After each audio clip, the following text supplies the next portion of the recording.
Alright. Shall we get this going? Hello everyone who's here, everyone who's not, everyone who watches this later. We're going to jump into some round 6 games. The schedule has been a little bit of a disaster this weekend, unfortunately. I've had to reschedule my game, and then I really wanted to do some streaming, so we're up and we're here, but it's all been a little bit backwards. And my haircut is not happening, and so on and so forth, but really happy to catch some games. So let's get into it. There should be about 3 of them starting now, and then another 3. We'll see how far we go. And up first we have one of the very active members of what has become a kind of like small section of the community, the streamer section community, I guess. Deathmetalled. Deathmetalled is playing their own game. They're white. They're playing against ascoliloko, and it looks like it's an advanced French. Very nice. I actually used to play the French extensively when I first started playing in the league, and after changing, I haven't really looked back. Same as with e4 and d4. It used to be the French and e4. That used to be my go-to. But I've actually moved away from both of them. And yeah, I don't really play either of them that much anymore, I guess. Anyway, here we go. Oh, I like this. I like this variation for both sides, to be honest. It's quite fun. There's Guitar Spider as well. Guitar Spider. Actually, recently it was Jim who made that really nice picture with so many people's pictures and kind of like animated faces in there. That was really nice. Like Guitar Spider's one was pretty cool with the spider holding the guitar. That was kind of a fun one. Alright. I forgot the subname for this variation. I think we might have left. Did we leave theory? I don't know if we've quite left theory yet. There might still be 1 or 2 games here. I know that after the queen up in my games, I always used to play king over to king f8. But black went for a different one, so a little bit different. Hey! Thanks for coming past, Razu. Always good to see that things are working. Very nice. I've never streamed at this time of day, so this is kind of a new thing for me.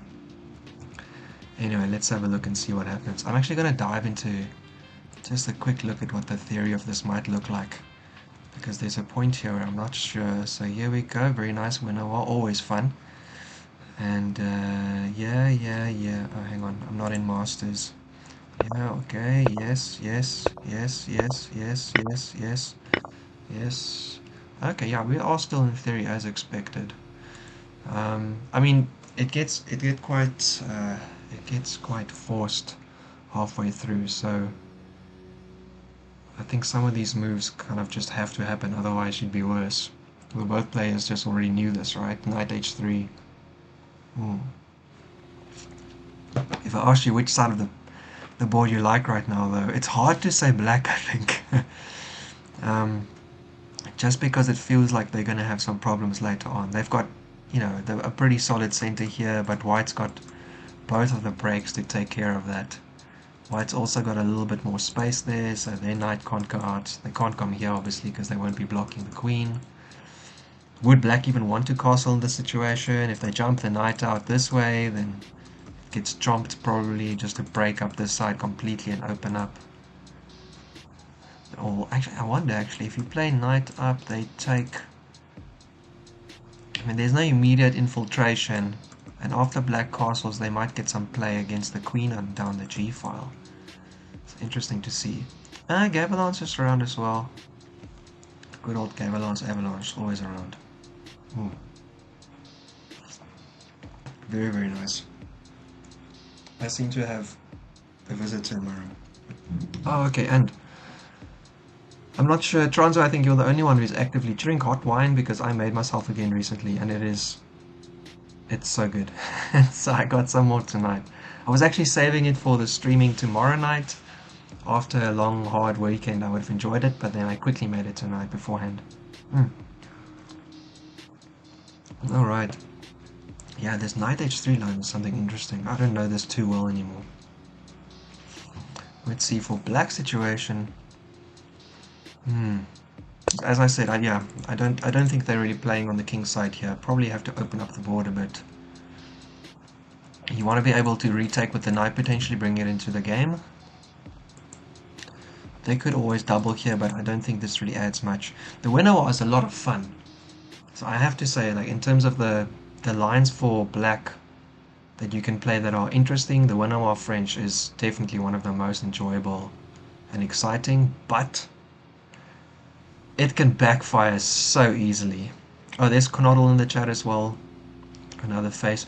Starting to see the same faces come around there. You can see who really enjoys watching some chess from the league side. White castles, yeah, looking pretty good for them. Just getting out of the way where black's trying to open up. Although in this case then, I again feel like this might not be the worst, even if they get taken on h6 after their castle, because now white's king is also sitting behind the queen there, so black would be the first one to get some serious play here. I could even see something like this, let white take and then castle. I mean, you can change all of this by just castling first, but I like the idea of kind of like inviting white to spend some moves opening up the king side first before you castle, because if you castle now they might start breaking open the queen side. A little bit uncomfortable. I wonder if ascoliloko has been in this situation before though. This might be something new to them as well. Although they've played, I would say, fairly quickly up until now. Knight takes a6, so probably not too many surprises. Maybe they're not used to the castle. Maybe they're a little bit unused after knight h3, not sure how to play after that.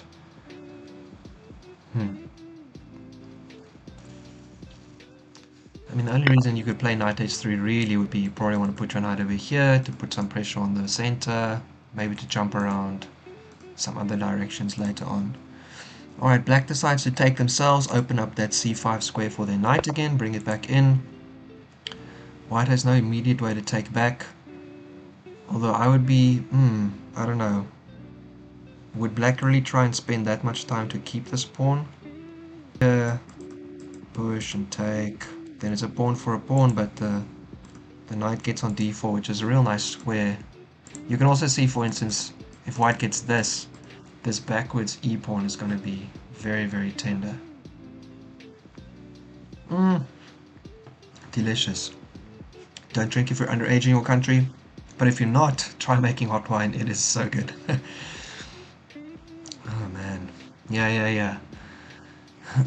Gavalanche has got the same feelings. That e6 pawn might become a little bit of a problem if black can't find a way to protect it. I mean, they could jump the knight back to keep it safe, but yeah, it's going to be a bit tricky. This also obviously takes care of black's one kind of break they had.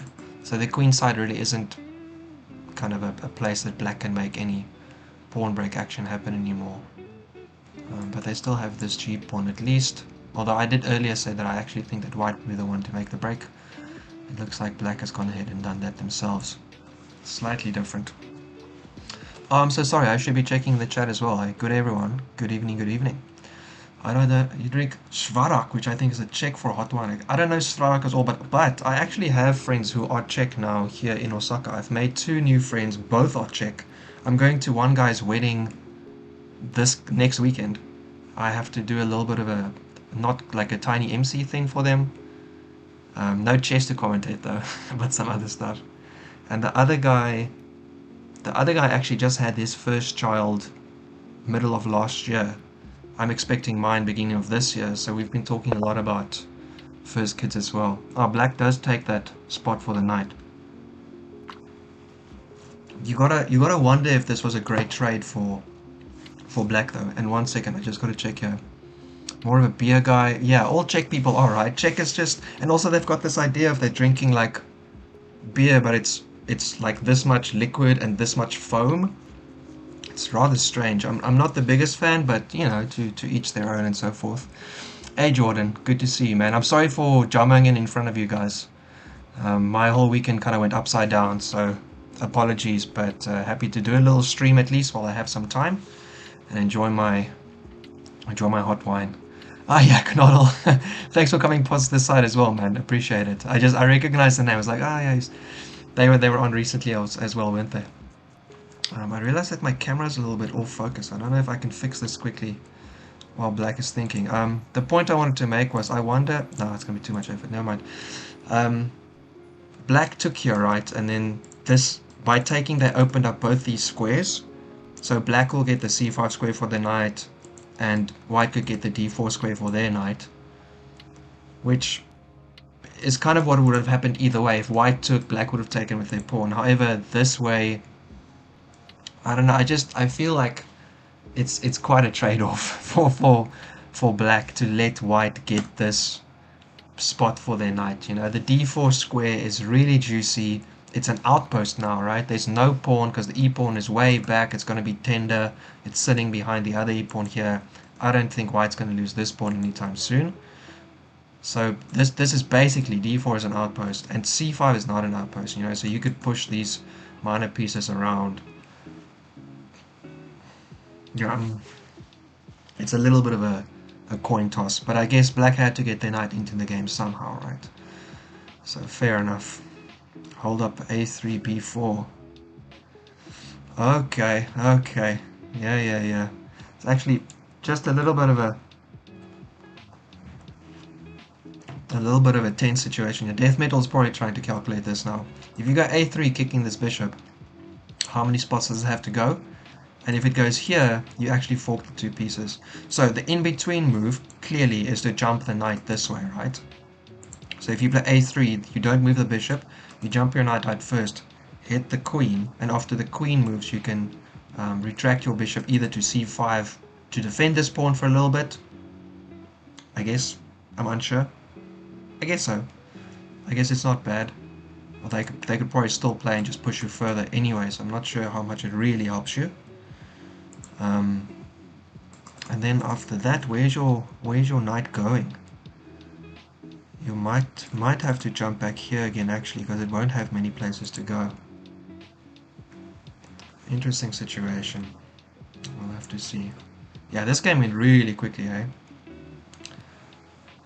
The company, Tronzo, you work for a company that's owned by a Japanese company.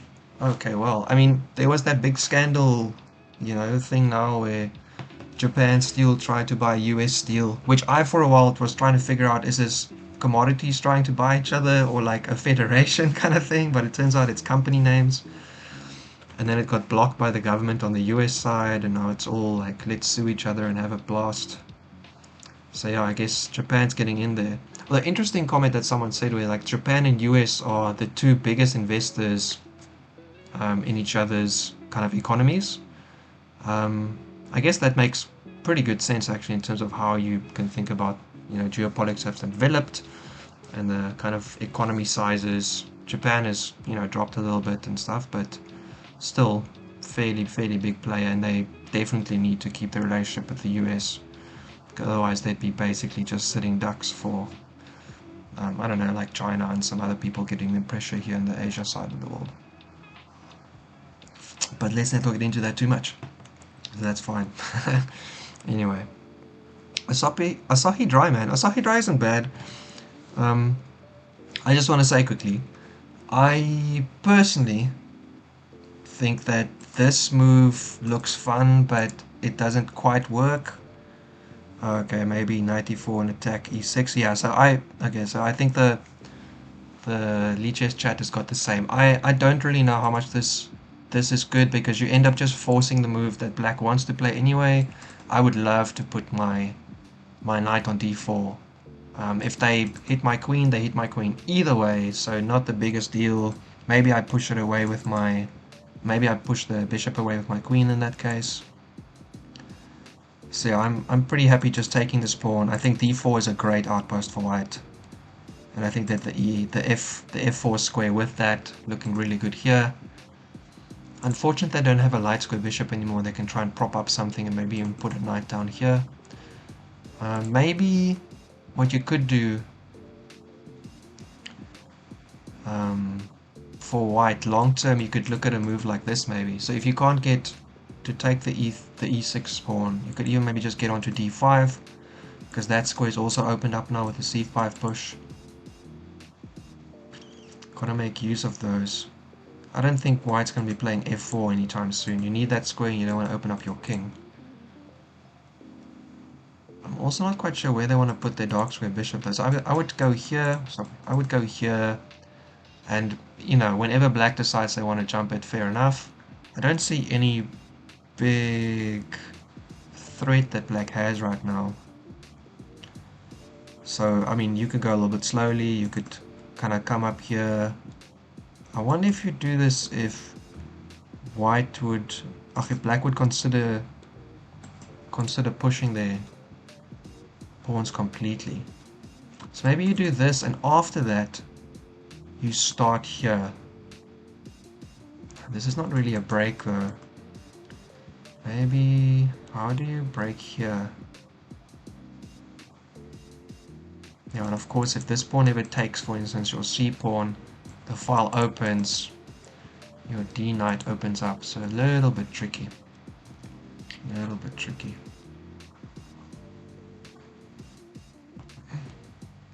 So good.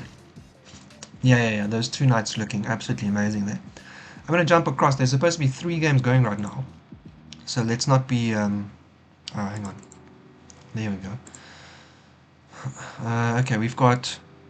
One of the games seems to have not happened, but we have our second game on. So let's have a look. BarbarAusBielefeld. I actually think Bielefeld. BarbarAusBielefeld on holiday. Alright, so e4, c5, Sicilian.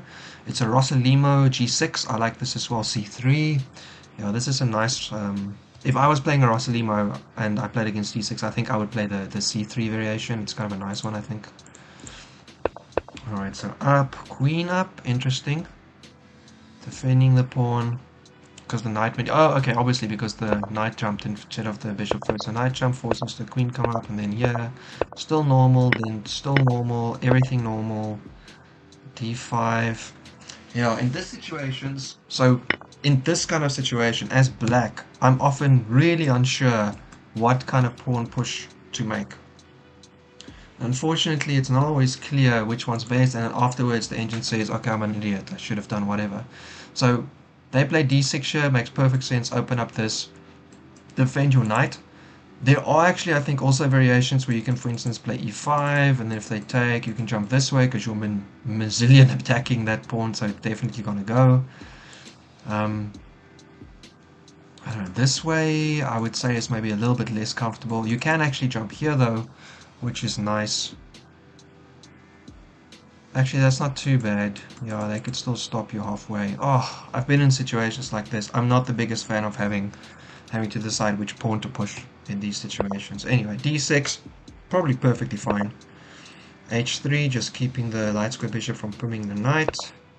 Okay, just coming out, can retake with the light square bishop. Although, I wonder if white takes... Would black really retake with their light square bishop? I actually think if I was them, I would probably take with the pawn, take towards the center, build up some kind of imbalance I feel like I can play with. This half open file would probably benefit me rather than white in that case if I was black. And out comes the knight. Okay. Indeed. a3, easy move. You can't... I mean, you can still play one of your pawns up a little bit more into the center, but I don't know. a3, queen c7. Queen c7 is, well, yeah, it's going to take a while, but getting onto this open file might be a little bit uncomfortable. The reason I want to play a3 is I want to get some space here, and I want to push the bishop away. One way or another, I kind of want it just to move, to kind of resolve itself. I mean, you can fall back like this as white, it's perfectly fine. Black gets some space on the queen side. Alternative for black, it's a little bit strange, but in some variations, if I remember correctly from some of my prep, you can play h6 to cover this square here. You can put your king behind it to make sure that the pawn isn't weak. If there's ever a battery down the diagonal. And in that way also you just kind of limit white's options a little bit. Although yeah, I kind of like this, because if they ever play e4, what, you can't go here anymore, you can't go here, so what, you take once. If they retake, you still have to move your knight. Okay, this is a little bit too early still, but at some point after white brings out their rooks to the CDE files, then there's versions where like they can just kind of like push. Just mess up your pawn structure, for instance, because you can't take with your bishop, because like there's a rook pinning it. So you have to take with your pawn. And then like you've got like two isolated pawns on the e-file, and it's just very uncomfortable all around. I realized actually maybe I should have done this slightly differently. I'm gonna open up another tab. Let me see which ones you guys see. If this one's open, do you see it? You do not. Okay, so I'm gonna go back to the TV screen and open this up again. Hello, here we go. And then pop this one out and keep this. Which one do you see? Beautiful. Absolutely beautiful. Very nice. Hey Milan, thanks for coming past, man. Hope you're doing well. I don't know what you've been up to besides telling me that you're going to play in some awesome tournaments, but I do hope that you're doing well, man. And it looks like you've just gone like heavy onto the streaming bus as well, right? Things have absolutely boomed right now. It's amazing. That said, it's really fun, so I guess there's a really easy explanation for it. It's enjoyable, therefore why not? Also, it's much easier than it used to be. A lot of good free software, good connections for everyone. Not bad at all. Alright, I want to go back to the other game, because that stuff was looking really hot. And there's currently not much happening right here, so let's just pop over. And I'm going to put this in here. Do we see it? What are you guys looking at? Yeah, you are. Okay. So, okay, we can see that the knight did go there. White did do what we also thought. Just take the pawn instead. No reason to try and push black around. Black played the move anyway, so yeah, absolutely.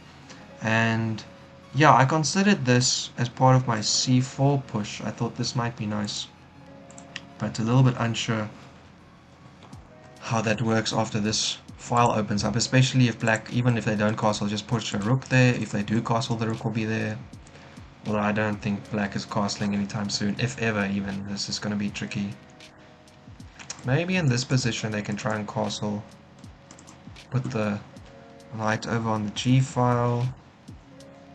And then what? If you push, where can they jump their knight in there? They can't get onto this square, so they might actually just have to jump back again. Or even jump into the corner next to the king. Alright, then bishop came back, so even without being provoked. So white has basically avoided playing a3 and doing all the stuff that they could have done. Was it better? Well, I did think taking the pawn with the knight was better first. Okay, yeah, and there we have it. This is what we've all been looking at. These two beautiful squares for the knights. Just hitting that e-pawn. And what do you think? White sacked their h-pawn with that jump. So in this situation, h-pawn pretty weak. This pawn is also, this spot is also covered, so you could, for instance, put your bishop there, but you'd lose it. If they take again, it would just be a massive trade. You can't defend it with your queen. You can defend it with a pawn push, but there might be a point where that comes back to haunt you if black ever gets some good point to break through here. Alright, so white decided just not to do it. Straight up, get those two knights in and sack the h-pawn. How much does it matter? I wonder. I don't see black castling kingside. And if they castle, oh sorry, queenside. If they castle kingside, then losing the h-pawn is probably not going to put white in any immediate danger.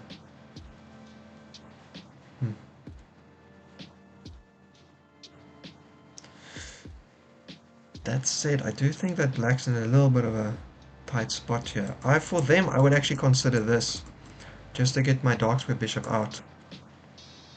You know, unless black decides to push back and reclaim the diagonal immediately.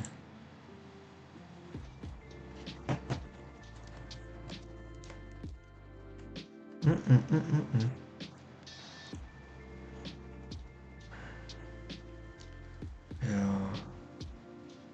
Honestly, here, taking with the pawn isn't that great though. Obviously, you've got to jump. Okay. So this is what happened in return. Black took h. White decides they will take the e-pawn. And they take it with the f-knight.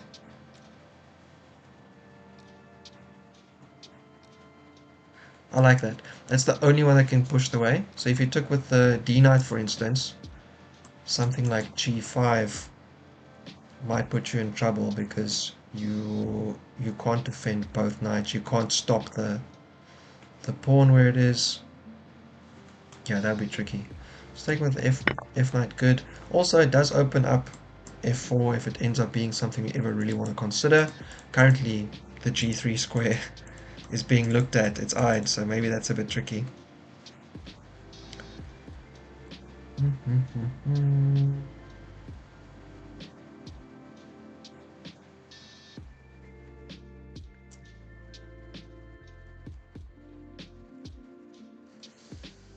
Oh, I'm not sure. In this situation, can't actually defend the pawn anymore because the knight was part of how you defended it.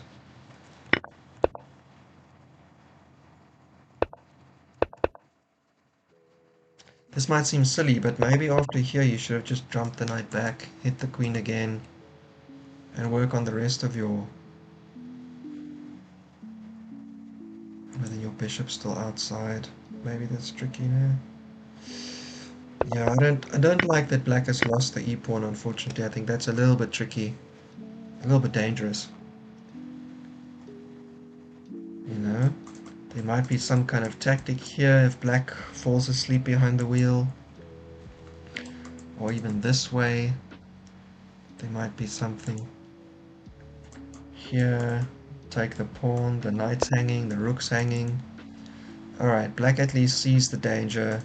Defends the f-pawn. Also... I guess there's at least... I don't know, how...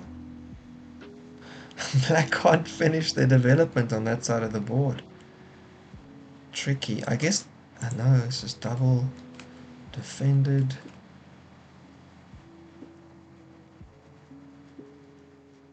If you go here and they jump their knight in, is that a big problem? Probably not the greatest. You can go up. They jump the other knight over. They've got superfluous knights sitting around your king. Very uncomfortable. But no immediate threat, right? Oh, but you can also take... You can... No, you can't take there. Oh, man. This is uncomfortable for black, I'm thinking. Isolated d-pawn. Uncomfortable situation in the middle. A little bit unsure.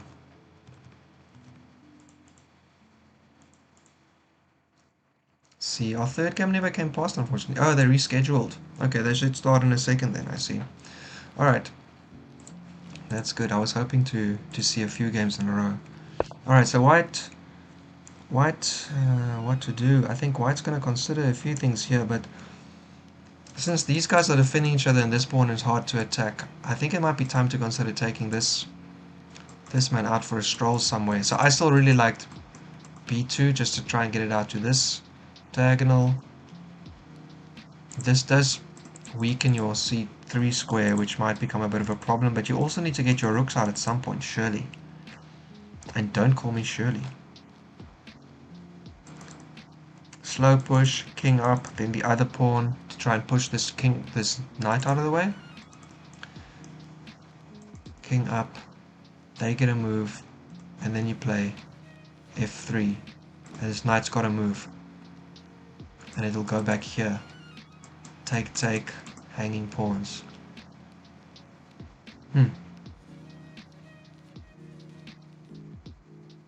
You can attack the queen.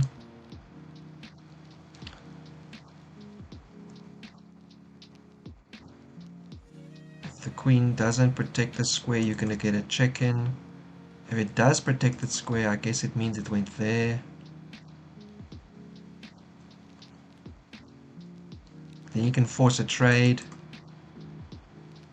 Okay, yeah. So I think for black, for white, I think this is where the action sits. I think that's how they get a good play going. Let's see what the other game's going on here. Alright, d6, h3, bishop d7, knight c3. Turning 2 moves have gone. Okay, so black decided to put their knight back. So I was looking at a3 maybe. I mean, it's kind of one of the obvious moves. Just tell white to figure out what they want to do with their light square bishop. Black, however, so this move I think often actually results in knight c7, because it's not like a king's Indian. I'm not sure if you want to open up this way, because you haven't really set up strongly for an attack on the king side, although that can happen in some Brasileiros for sure. I think this might actually be the idea, and then after that you either continue expanding here, or maybe you open up the center with some move.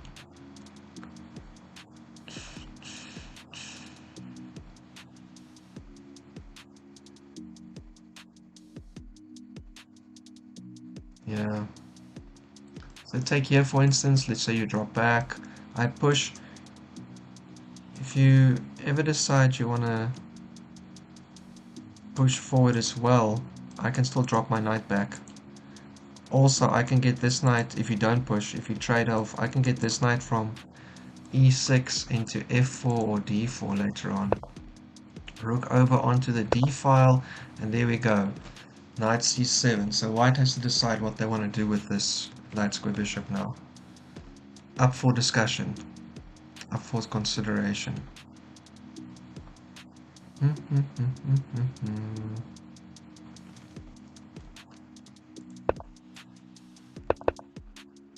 Oh, very nice. I like that. Let's just quickly see. I think there's actually a third game that just started. And in that case, we should just get that game up along as... Oh, wrong, that's the TV. My bad. Let's just get that back in here and put the game up. There we go. Alright, still showing the same stuff? No, that's absolutely wrong. Frequently asked questions. How about that? There we go. Okay, so this is our third game, which just got slightly postponed. I think this might be board one, actually, looking by the ratings. E4, E5 game. Oh, hello. C3 knight and F4. Followed by D. Is this like a... what do you call it? A reverse... Oh man, what's this called again? Albin counter gambit? Is this like a reverse Albin? Okay, take the back, take the front. And interestingly enough, also not taking here. Just playing queen up. So take, you're gonna go this way, I guess. Bishop out, yeah you do. Okay, interesting. This is very much for activity, hey? Castle long. Okay, force the trade.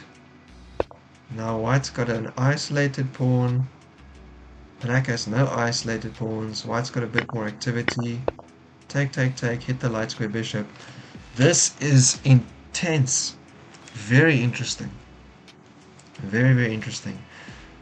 Quickly going to take a peek and see how far we actually went into theory here, because I think there was a limit there at some point, surely. Let's see. Yeah. The Vienna. Yeah. I can imagine this still being a trade that you do. I'm wondering about the bishop takes. Bishop takes is the move. Okay, oh, okay, and then knight ball is where we end up running out on our own into the knight, screaming. So for white over here, a little clove action. What's black looking up in this case? Oh, okay, that's why. Sorry, I keep getting frequently asked questions popping up because I'm pressing on the button instead of just anywhere on the file. I can hear the other games have continued. Waiting for white. Obviously, this might be nice to cut off any kingside or queenside castling, do it themselves. Obviously, this push opens up the rook. That might also help this way, but right now... So this is basically what I was wondering. After this...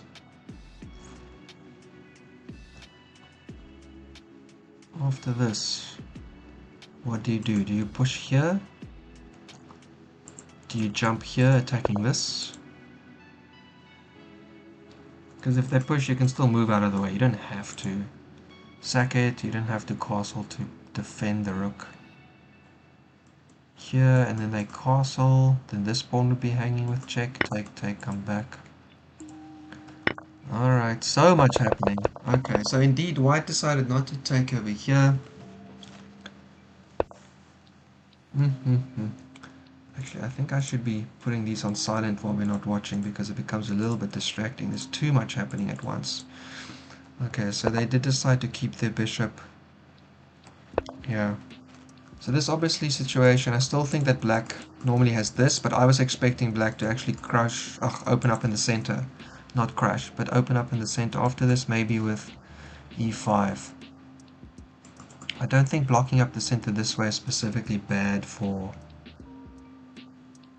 black. I think this is kind of okay. They can drop back. They can still open up with f5 after that. If you take, they can take with their knight. And then they'll have these pawns. They'll have a knight here. This pawn's a little bit weak though. Oh no, sorry, there's a pawn in front of it, so it'll be okay. The other option would be to open up this way. We can force a trade. This isn't double attacked, so there's no sneaky sacrifice. Alright, let's go see what deathmetall's been up to, because I heard a lot of sounds over there. Clearly something happened. Oh yes, and the board has been cleaned up. So we left them off here after g6, just defending this pawn, keeping any sneaky f5 from happening. c5 did happen. We did consider this earlier on. Okay, interesting. So they didn't take, they just jumped the knight across, hitting the forward knight and the queen, so probably take back. In this case, yeah, take back. Okay, and then white jumps out of the way. I did see something similar to this, but I actually thought white might consider kind of like doing like this, pushing the queen around, and I thought, in my view, this pawn wasn't here anymore, and I thought that you could get your queen out for a check or a trade or something.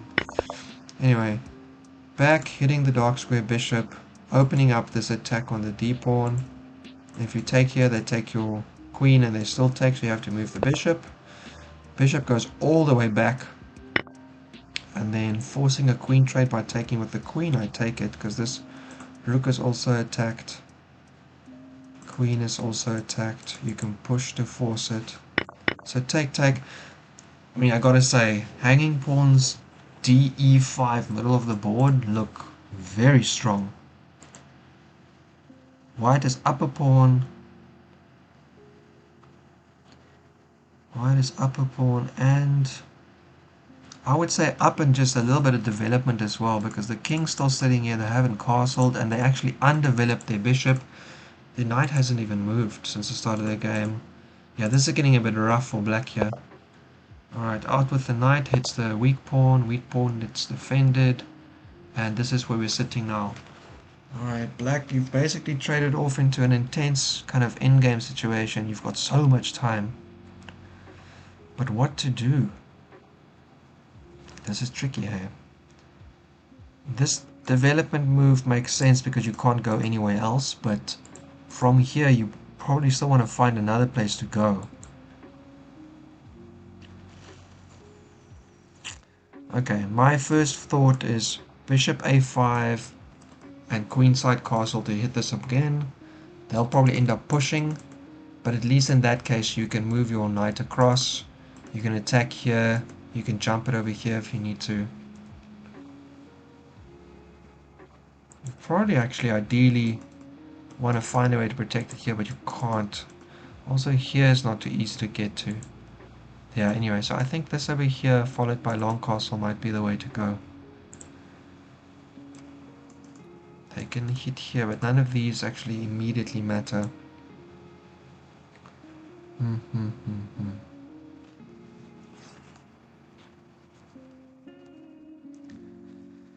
This situation, obviously, white had the option to keep the queens on, and they would still be generally, I would say, slightly positive. No isolated pawns. The two hanging pawns on the 5th rank, which covers so much in white's camp, in black's camp, and black is the one that's kind of underdeveloped, undercastled. Can it be undercastled? Not castled. Okay, but I guess there's nothing specifically wrong with this.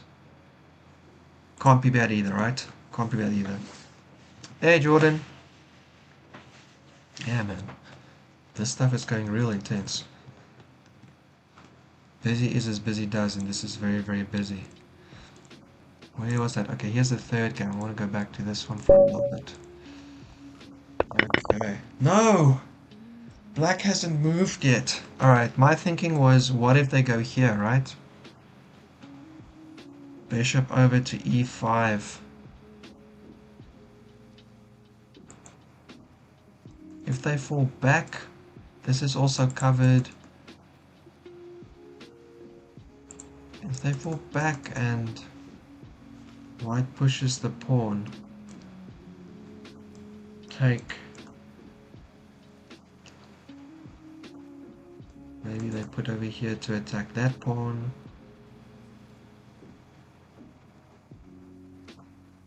Maybe you push to kick the knight away.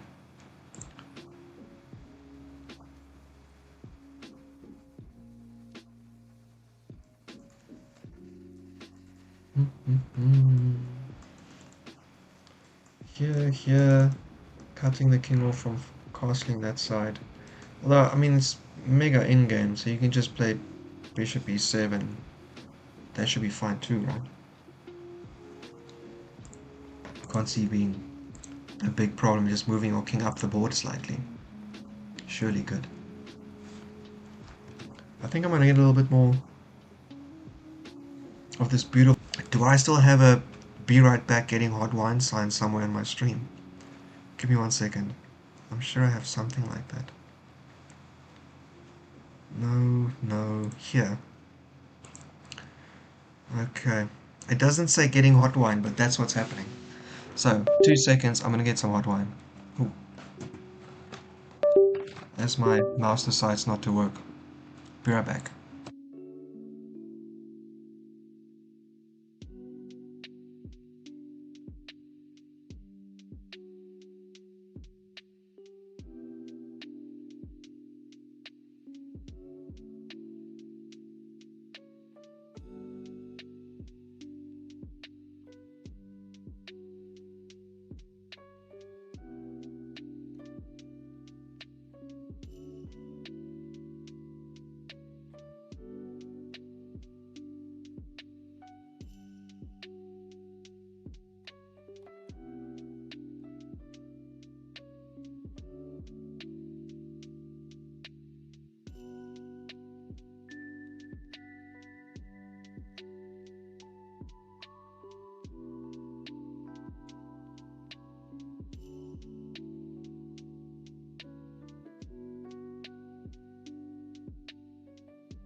Alright.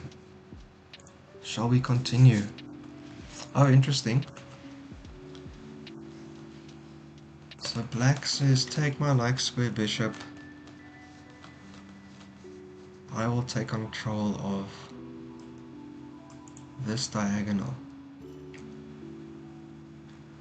What could they be thinking about?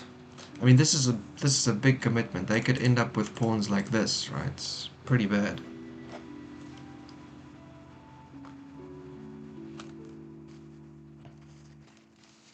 That said, it'll be dark square bishop versus dark square bishop.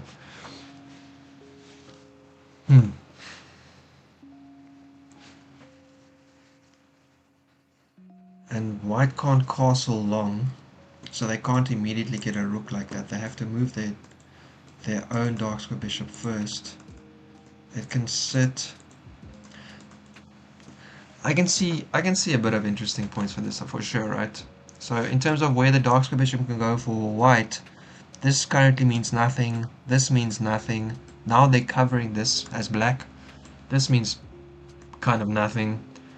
This one is the only active square. This one's obviously under attack. But as soon as you go here, then they can just push you away. You're not going to go here, you get trapped. So this takes away the only viable square for white's dark square bishop. Still, if I was white, I would be taking.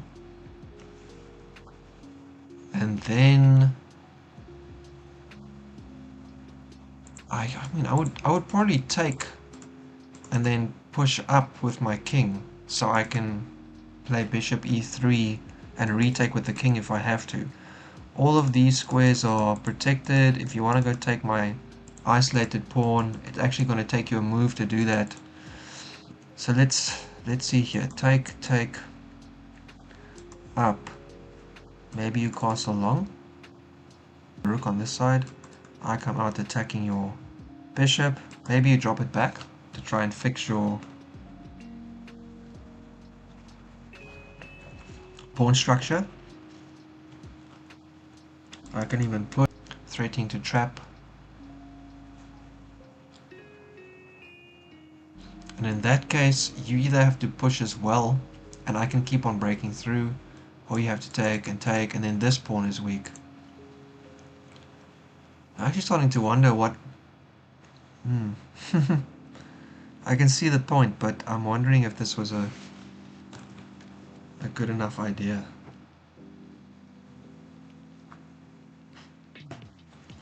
Or maybe I should say I can see a point. I can see a point, but not sure.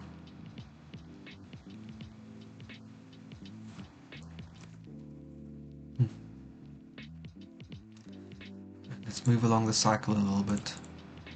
Back to BarbarAusBielefeld and Nestor. Okay, last we left off. Okay. We had just seen bishop a4 just moving back, getting out of the way of the knight c7 jump. This knight obviously being the kingside knight that had done a little trip like this. This is one of the Rosalimo plans, sorry, can't draw arrows. To put the knight here to hit that, and I was expecting black to either end up opening like this, or maybe breaking on the middle. Breaking in the middle. Instead they put the rook there first, which could be in preparation for doing the exact thing I said, but I thought they would just do it immediately. a3. Okay, so just taking away a square from the knight.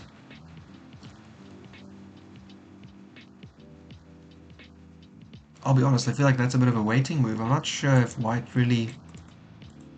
What's their plan here? Are they hoping to do this and fianchetto the dark square bishop? Let's see. Rook c8 getting onto the open file, the c file, sitting behind these knights. Obviously both of them can and will move at some point, so it will open up. Still not making any commitment with their pawns though. Bishop e3.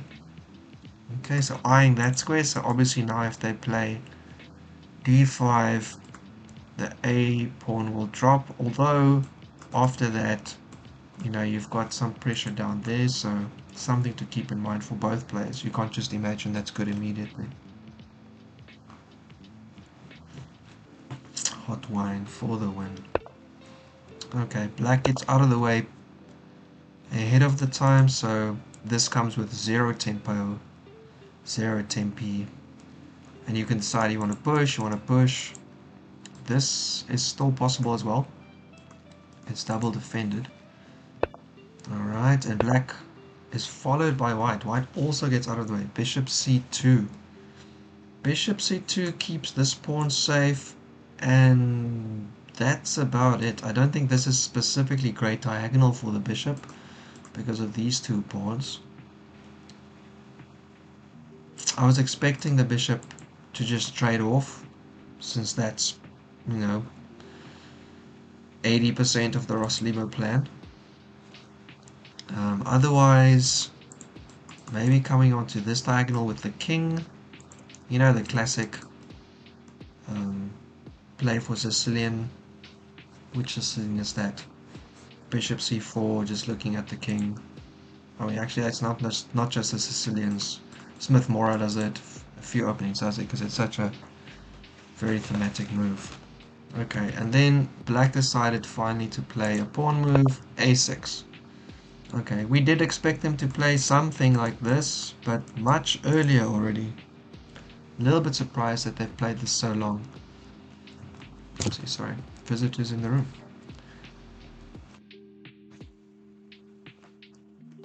For black in this case, obviously it's still a clear way to expand on the queen side that we saw already earlier on.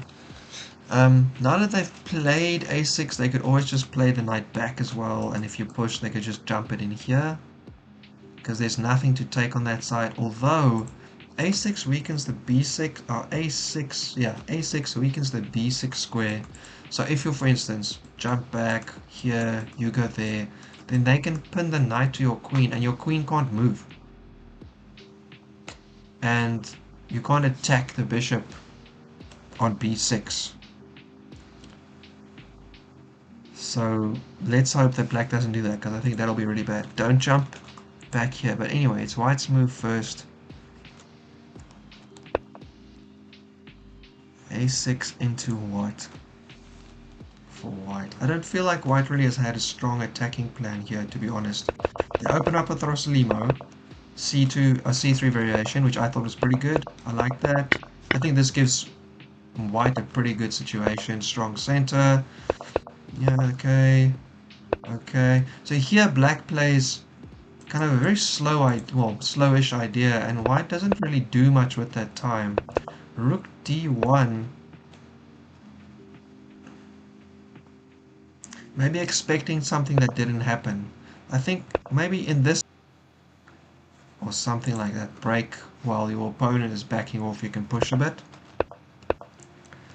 Always happy that they could have traded, but they didn't. And this also is defended, right? So they could have jumped there. They could have done something else and just retaken. If they were going to trade the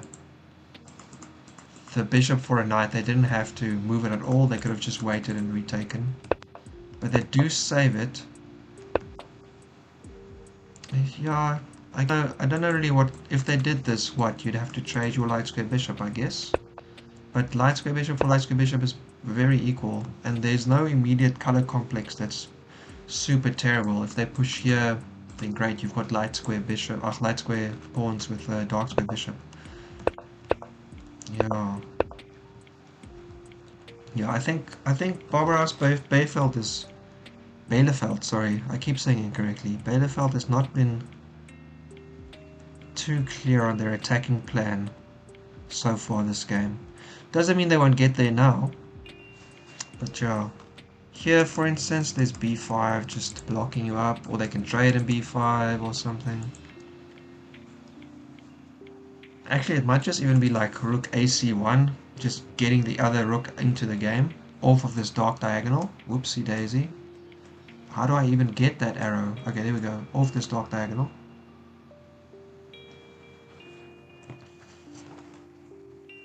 Yeah, I think that would be something like that.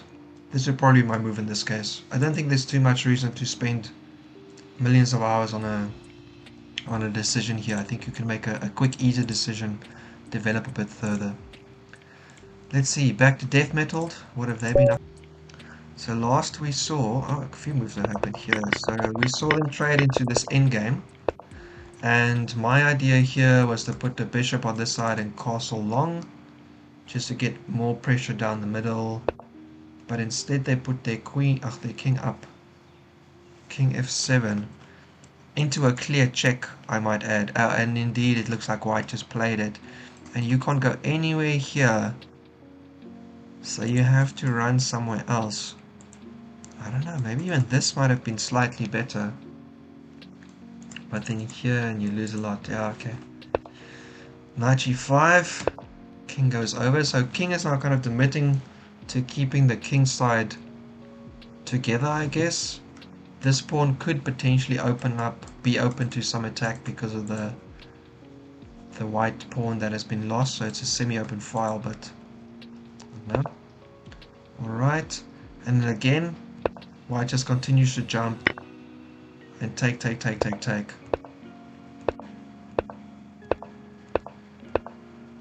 Okay, hang on a second here. When black decided to play king f7, they must have seen that there's a knight check. And then with this move, they must have seen that there's another check that also forks your weak c-pawn and your dark square bishop. Or did they miss the first check and then just say, okay, well, never mind, second one's fine? Because getting the king here didn't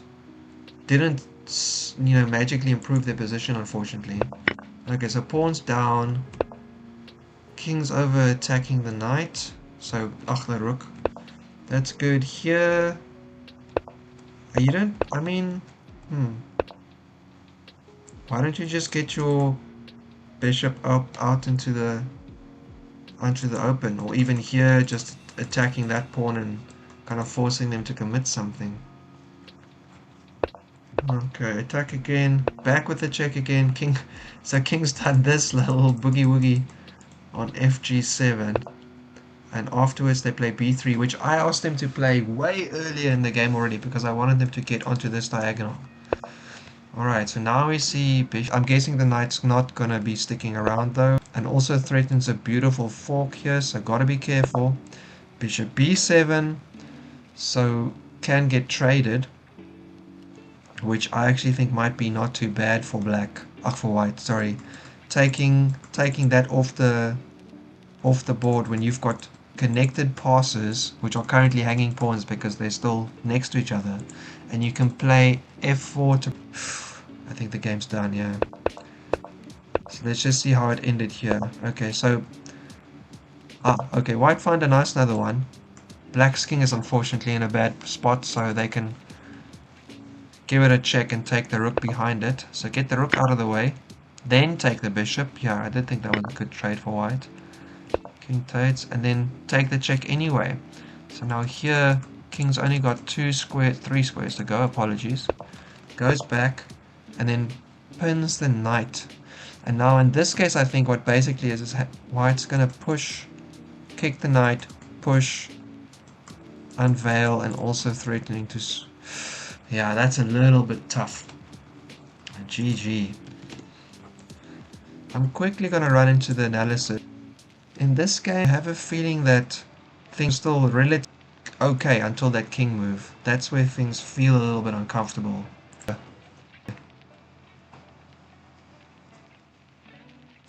Okay, the analysis is running. It's going to take a while because I really want to have a look, but I want to probably pop over again. Yeah, knight e4 was interesting.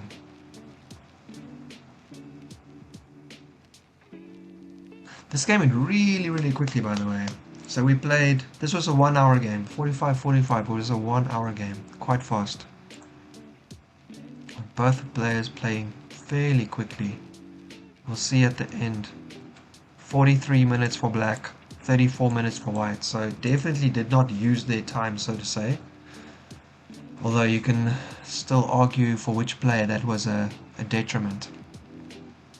Okay, while this runs, I want to quickly have a look at this other game that's been happening because we bishop out. And I thought that actually this was looking fine for white. You take this bishop and then you play to oppose and also being able to connect your rooks and attack on the d file, and also eventually if you can oppose and take, you can move your king up and just eventually take this pawn, because they'd have to jump to protect it, and then after you take you could still have a chance to take it maybe. So that was a bad explanation. Let's just see what happened. Never mind. Okay, so here, okay, different story. b4 instead. Nice move. Obviously if you force a take then you clean up your pawns, so white would be really happy to fix up their pawn structure in this case. Do not give that to white. White can now keep on pushing though. Okay, so now white takes the light square bishop and king e2. There we go. Alright, I'm thinking like a 2299 2299 rated player-ish. Good improvement by them, first trying to get the chance to have their pawns sorted out, and also just gaining the space and the tempo. Here, black castles, this is something they can do that white can't so quickly, and then bishop e3, yeah, absolutely. And now my other thought was that eventually, well, in my version you didn't have this on the board already, but you could still play this threatening the pawn if they don't take immediate, threatening the bishop. So if they play another rook over, for instance, there's no square here it can go. This is the only square it can go that could actually cause any problems. So you could actually press up, then you've got all of these squares covered, that square covered as well, because here your bishop is covering, and if they take, your king is the one that's covering.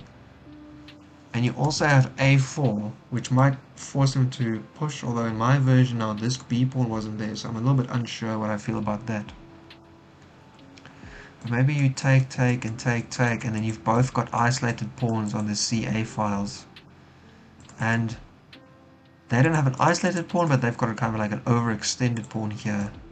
And your king is active, so I would still say that white is slightly better. Okay. Black going straight for the white pawn.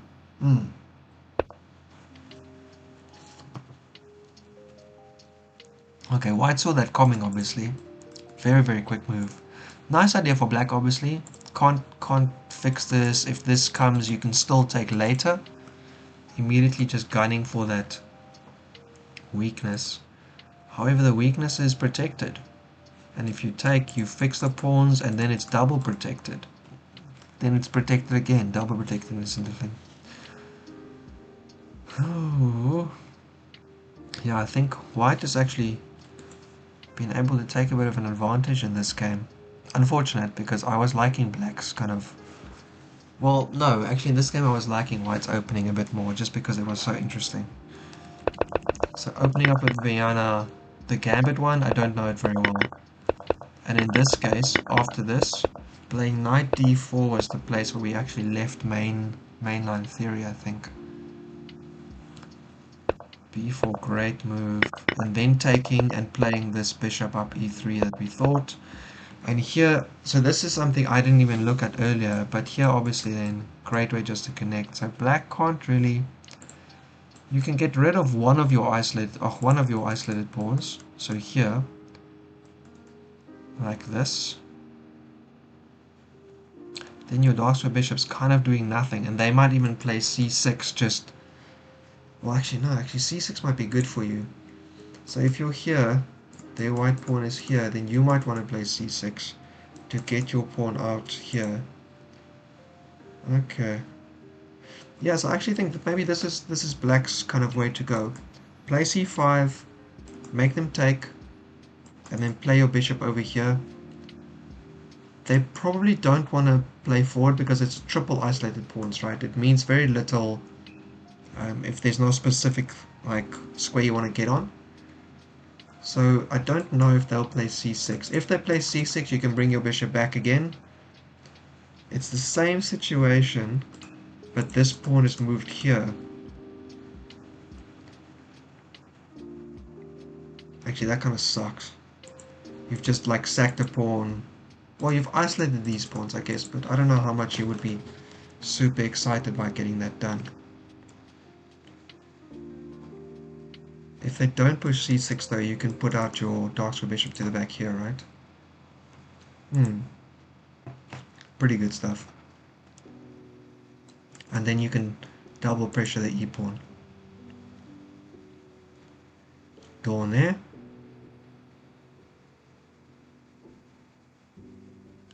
Don't really know what else you can do here, to be honest. You can double attack the bishops along. They're obviously going to defend it. Maybe you try and force an opening with a5. If they take, they fix your pawns. If they take here, they give you a chance to get your rook out. You're probably not going to sack here, but it's still maybe just better to have your rook on this side of the board. You can double up against the a-pawn, for instance. Yeah, I think a5 would be the game to go here. Alright, let's see what happened here. Deathmetalled versus ascoliloko, and a massively clean win for white. Goodness me, look at that graph. This is, if you're the winning side, this is how you want to win. If you're the losing side, you just hate your opening basically. Wow, that is so smooth. Okay. There was one point, this was still in Master's database if I remember correctly. No? Knight h3 still is. Oh, okay, but black normally long or knight b8. Interesting. Oh, to maybe play here, or maybe play here first and then the knight out. Okay, so we got off the main line. And in terms of the take on the pawn side here, so this was the spot that was kind of interesting. It looks like just crushing for white either way. Even pushing is crushing because you can pin the queen to the king. Oh wow. Well, congratulations to deathmetalled. Really, really clean game. Amazing way to win. And tough love for ascoliloko. We hope that they come back strong next week again. And definitely for them and for us, some great points to learn from this game for next time. Alright, so pop that off. And while we're waiting to see if black does go for a5, let me take a quick look over here. Yeah. I think there's some other games starting now as well, so we'll just have a look in a second. On the BarbarAus side, yeah, actually 2 a6, a4, interesting, trying to stop b5. Okay, and b5 comes on the board anyway, takes with the knight, and then because of that you get this square. Although after they push, where are you going? You would love to be able to get into b6, but you don't have that square currently because it's not protected. The queen can grab you. Maybe you go back, you attack this pawn, and if it moves, and your knight's just going all over the place, or you just go here and then you go back to where you started. Okay, oh, this is actually where we are right now. I'm trying to see what the big problem is here.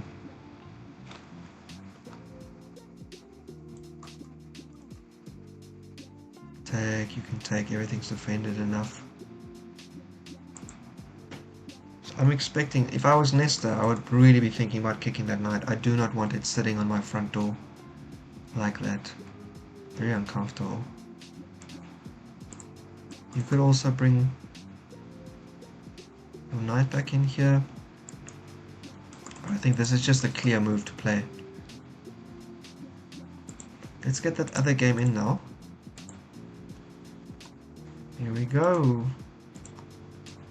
Oh, a friendly villain. Oh man, I did it again. Apologies. I put the wrong tab over again. Same as last time. Not so good with the TV nowadays. There we go. NLance. Good to see NLance again.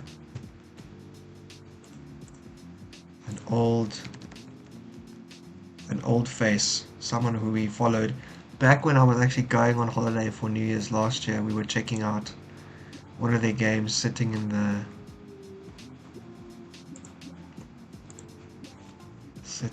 Where were we? In the hotel. Yeah, that was a fun one. Alright, NLance playing super fast as always, I'm sure. Oh, they're black though, let's have a look. Okay, it's E4, E5. Lights out. Okay, a little Scotch action. Very nice. Take, take, take. Bishop C5. Yeah, I said this is also a move that both sides can play against the bishop here. Just a pattern that happens a lot. Knight C3. Queen out, just making sure there's nothing funny here on the F pawn. Unfortunately, obviously, with this, you avoid your light square bishop coming out, so you can't immediately castle, but you could castle long. Okay, knight out, and it does look like you might castle with your queen. You can get your light square bishop out, but you could also just castle long immediately if you wanted to. They do take, you do take with the queen. They castle, and you castle long anyway. Oh, this is sure to be some fire. This is going to be fun for sure. Oh. Interesting stuff. Good old NLance. Oh, I see Jordan and Transu's on as well. The streaming bonanza has begun. So because of my whole weekend going upside down, I decided I would come and just do some streaming earlier today. But they actually started their stream now as well. And then doing some together today. So we should go check that out as well later. I'll go have a look after I'm finished with what I'm doing.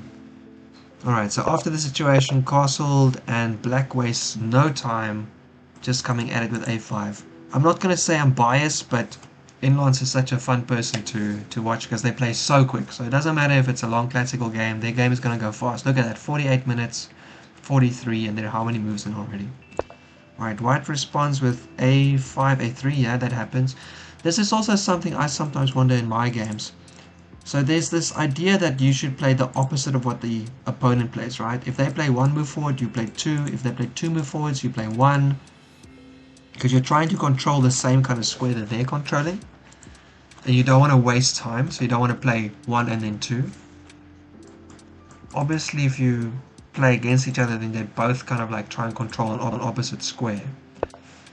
But anyway, alright, so they play d6, opening up their light square bishop, which also just, you know, helps to keep this pawn safe. So if they end up fianchettoing for some strange region, the pawn would be hanging, so that's not good. Alright, quick knight jump, very nice. This pawn hard to defend. Basically impossible, I think. You'd have to actually rather just put some other pressure on the board somewhere. Okay, very nice, yeah, so opening up. So if you take there, the queen can take, probably not the pawn takes, but that at least gives your rook some space to move. And if this pawn goes, quite obviously it's lined up with the king, so a little bit dangerous. They do take the pawn, you do line up against the king, they take the bishop and you take with your queen. So this isn't hanging right now, right? So you can take and then something. But if you jump your knight somewhere, then that knight would have to be defended the whole time because your king is behind the c pawn. So probably something like king b. Oh, okay, and that's literally the next move that happened. Taxiway plays king b1, just getting off of the half open file, and now it's down to none other than NLance themselves, the scallywag, the scoundrel. I don't know. Where was it? I think it's in Meekly's channel. Just NLance is like an easy person to like rage against because they play so quick and they are so fast, so strong anyway. Alright, very nice move. Pushing the knight off. Knight has what? Can't go there, can't go there. You can basically go backwards or sideways. How would you... if you go back, is there any immediate way that's good for black though? Oh, I didn't take all the sound off from the other square, sorry. So I was expecting here, not that. I was expecting this.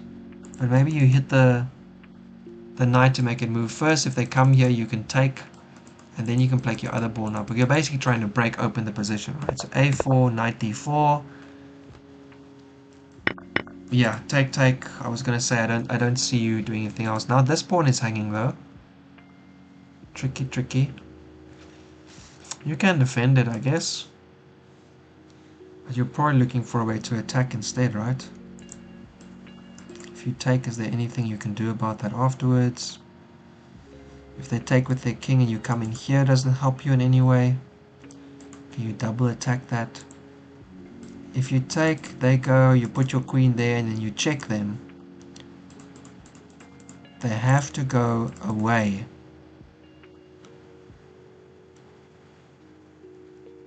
But this is still protecting this pawn.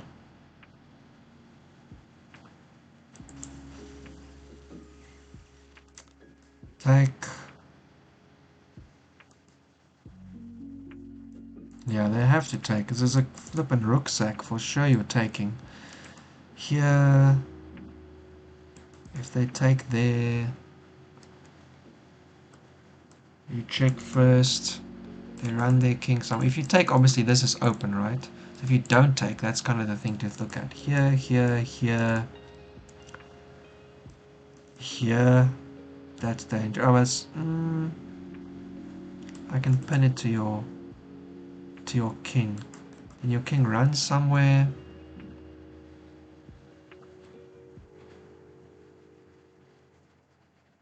You probably run up so you can be defending as well.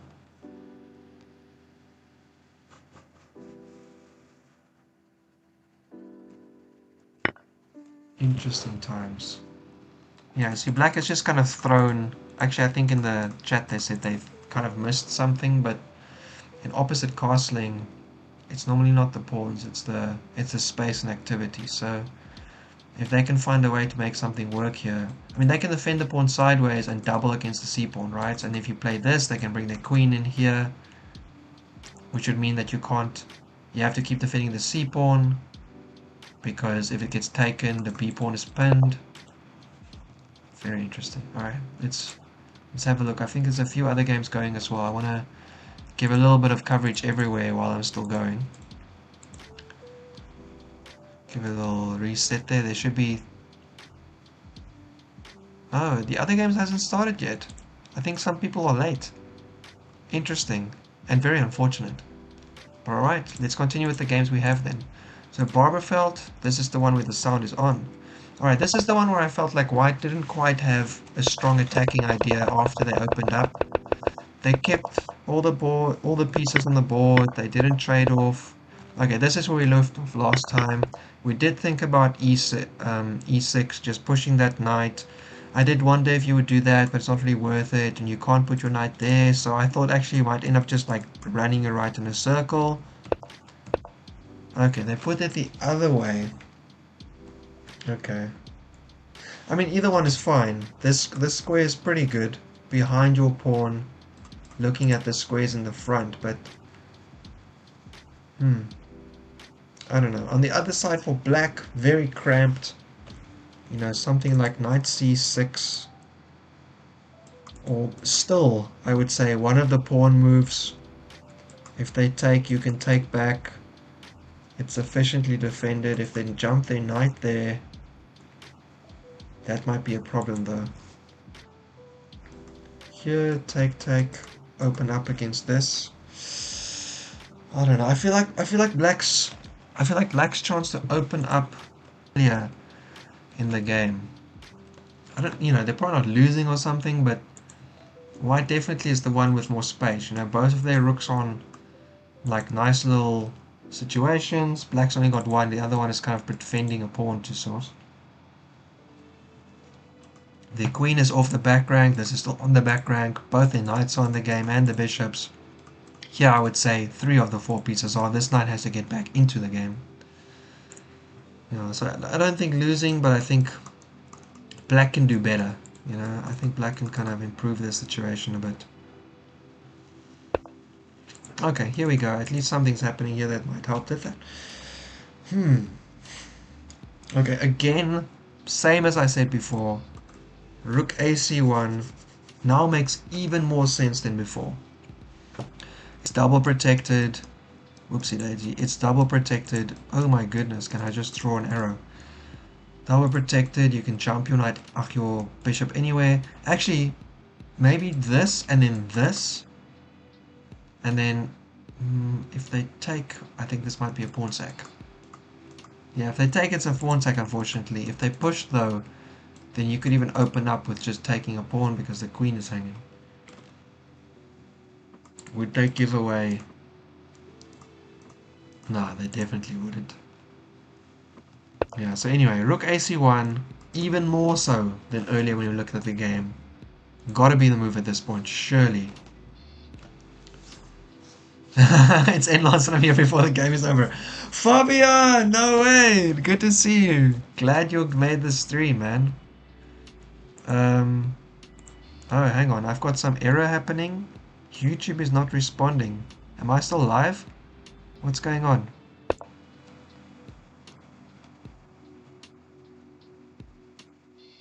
Okay, I'm still live, but there's some problem. Apologies. Apologies if there is a problem. It looks like my connection has just gone like south all of a sudden. I have absolutely nothing to do about that. I have to just keep going and hope it's okay. Oh man. Back at home and the connection is betraying me once again. Alright, yeah, there goes the rook and the queen just jumps sideways immediately. So it's gotten out, it's on an open, a hop open file, doing something else. I think one of these, they have to keep on calculating this because one of this has to work at some point, surely. And don't call me Shirley. We could do a little bit of trade-off, but I don't know if that's specifically useful for anyone. Obviously, if this knight moves, this pawn might be weak, but the knight has nowhere to go. And I still really want black to bring their other knight back into the game. This way, and then here, or maybe doubling up the dark square bishop, the light square bishop. So if they push... No, you don't want to do that, because if they push, you actually would prefer to push your own e-pawn. I think in this structure might be a better block off for black, keeping this bishop here to protect that square. So you jump with the knight. I think that's the way it goes.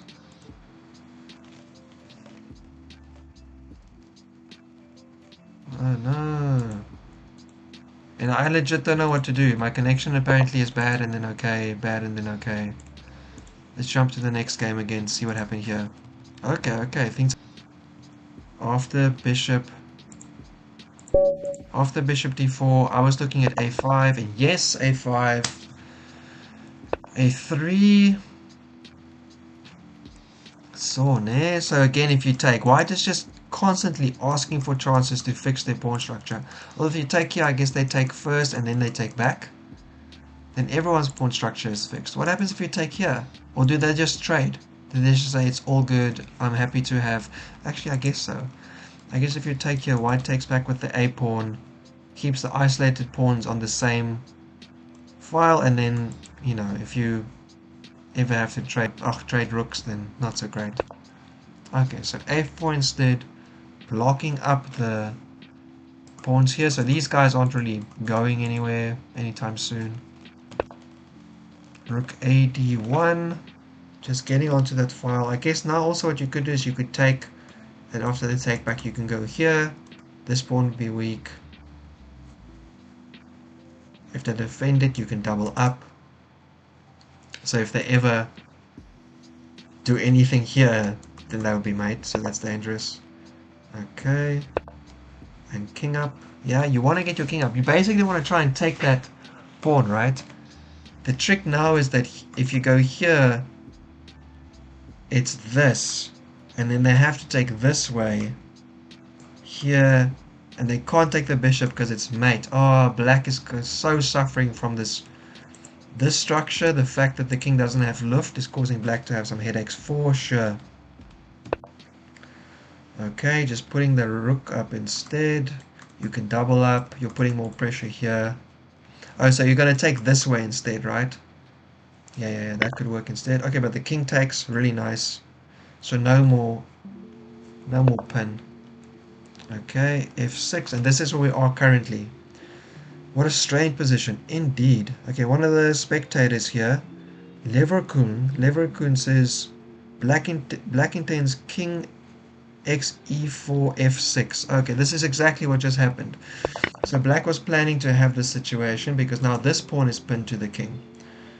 And how can you make use of that? This is double protected, so you don't have enough, like you can't take and then take, and there's not enough there. Is there? Take, take, take. I guess just take. Why would you fix their pawn structure? And they can't take back with the bishop because you're double attacking it. So this is looking pretty nice actually. Wow. And this position has turned around a little bit. Well done by black. Good situation.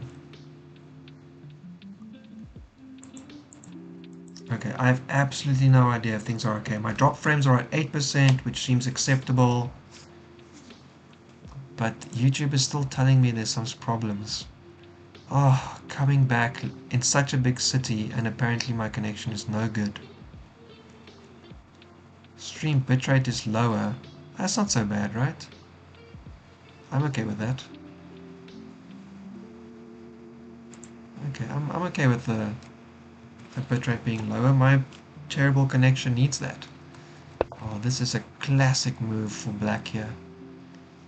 For white situation, you obviously can't take. If you move up, I don't really know where you go here. You can fix their pawn structure.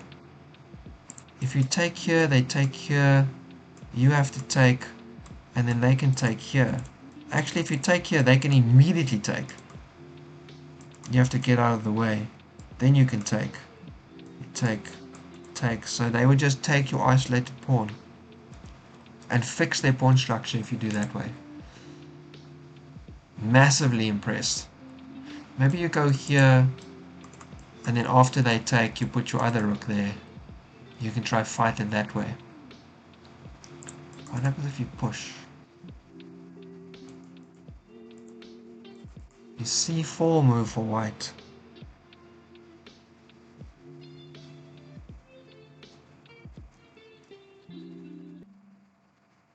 Take, take, take, take, take.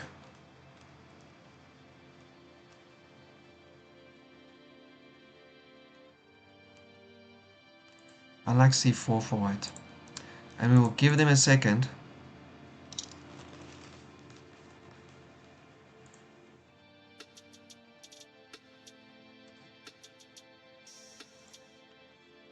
Mother of...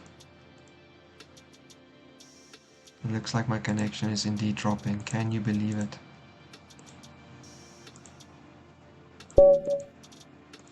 Let's see what's happening. Am I still live? I don't know. I could be talking to myself. Very unsure what's happening. I am so sorry to everyone who was watching. I want to keep going because I think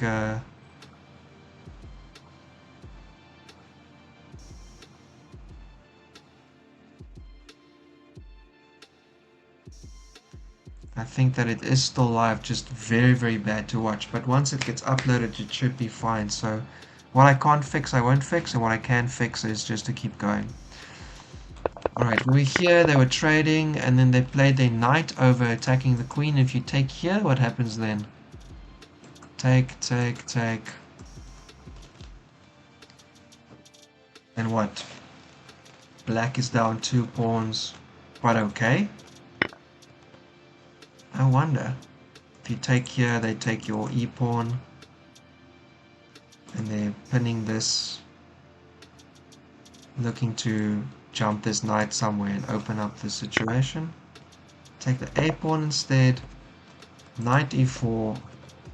Nice spot for the knight. Currently not pressed to go anywhere else. You can jump here, and if they take, you can take back with the rook, which also hits the queen. That can be quite enjoyable. Alright, putting the queen on b3. So white's kind of happy with the fact that they've won a pawn. 2 pawns, apologies, what am I saying? And they're looking to just trade off the queens. I feel like NLance gets into these situations all the time. NLance just drops some pawns and has to like win the game, can't trade the queens. Alright, there we go. Still knight c4 anyway, because the rook can retake, and it does happen. White obviously easy to trade, happy to trade, and also because their light square bishop hasn't even moved, this is a developing move for them. So really nice just to take. And then just defends their pawn structure. F3, very solid. If the king was here, this could have been kind of good, maybe. Might not really know. Alright, doubles up. Now that c-pawn is weak, you either defend or you push it. Okay, you defend it instead. I guess that's good because you don't want to end up creating more holes. Black is playing for activity and aggression. White tries to keep everything together. That b-pawn is hanging, but it's not really something that I think anyone has to worry about right now. f5. Okay, so black's playing where they can. They're not pushing any extra pawns for no reason.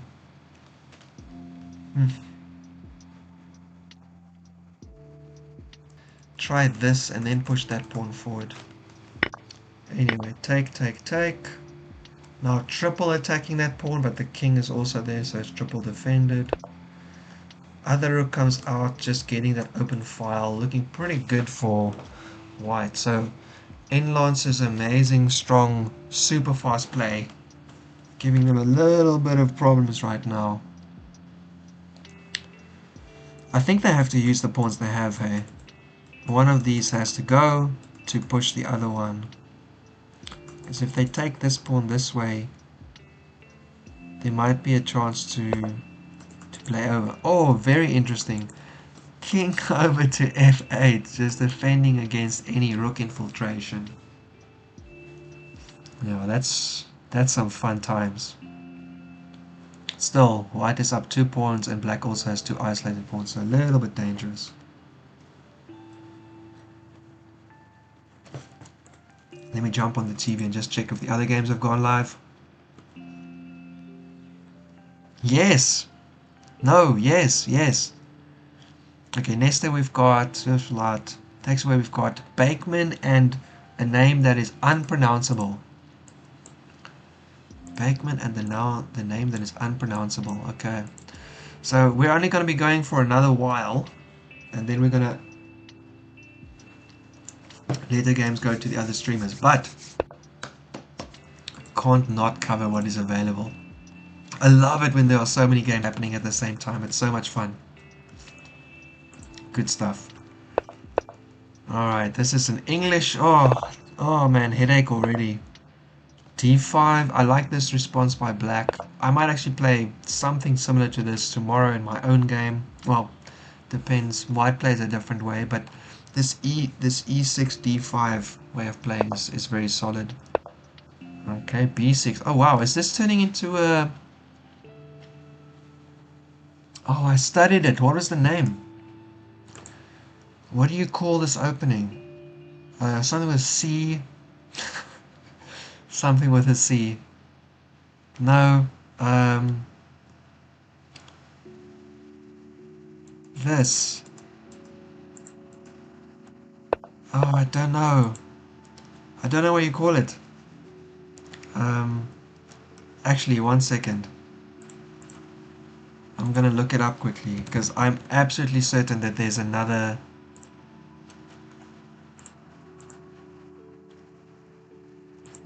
What do you call that opening?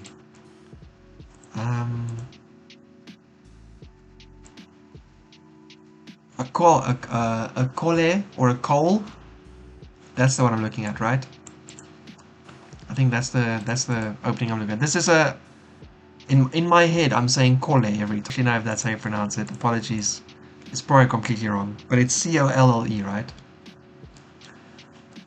Yeah, this is basically what it is. Because you get this... OBS says they're disconnected. It's one of those... Being back in Osaka is a headache and a half.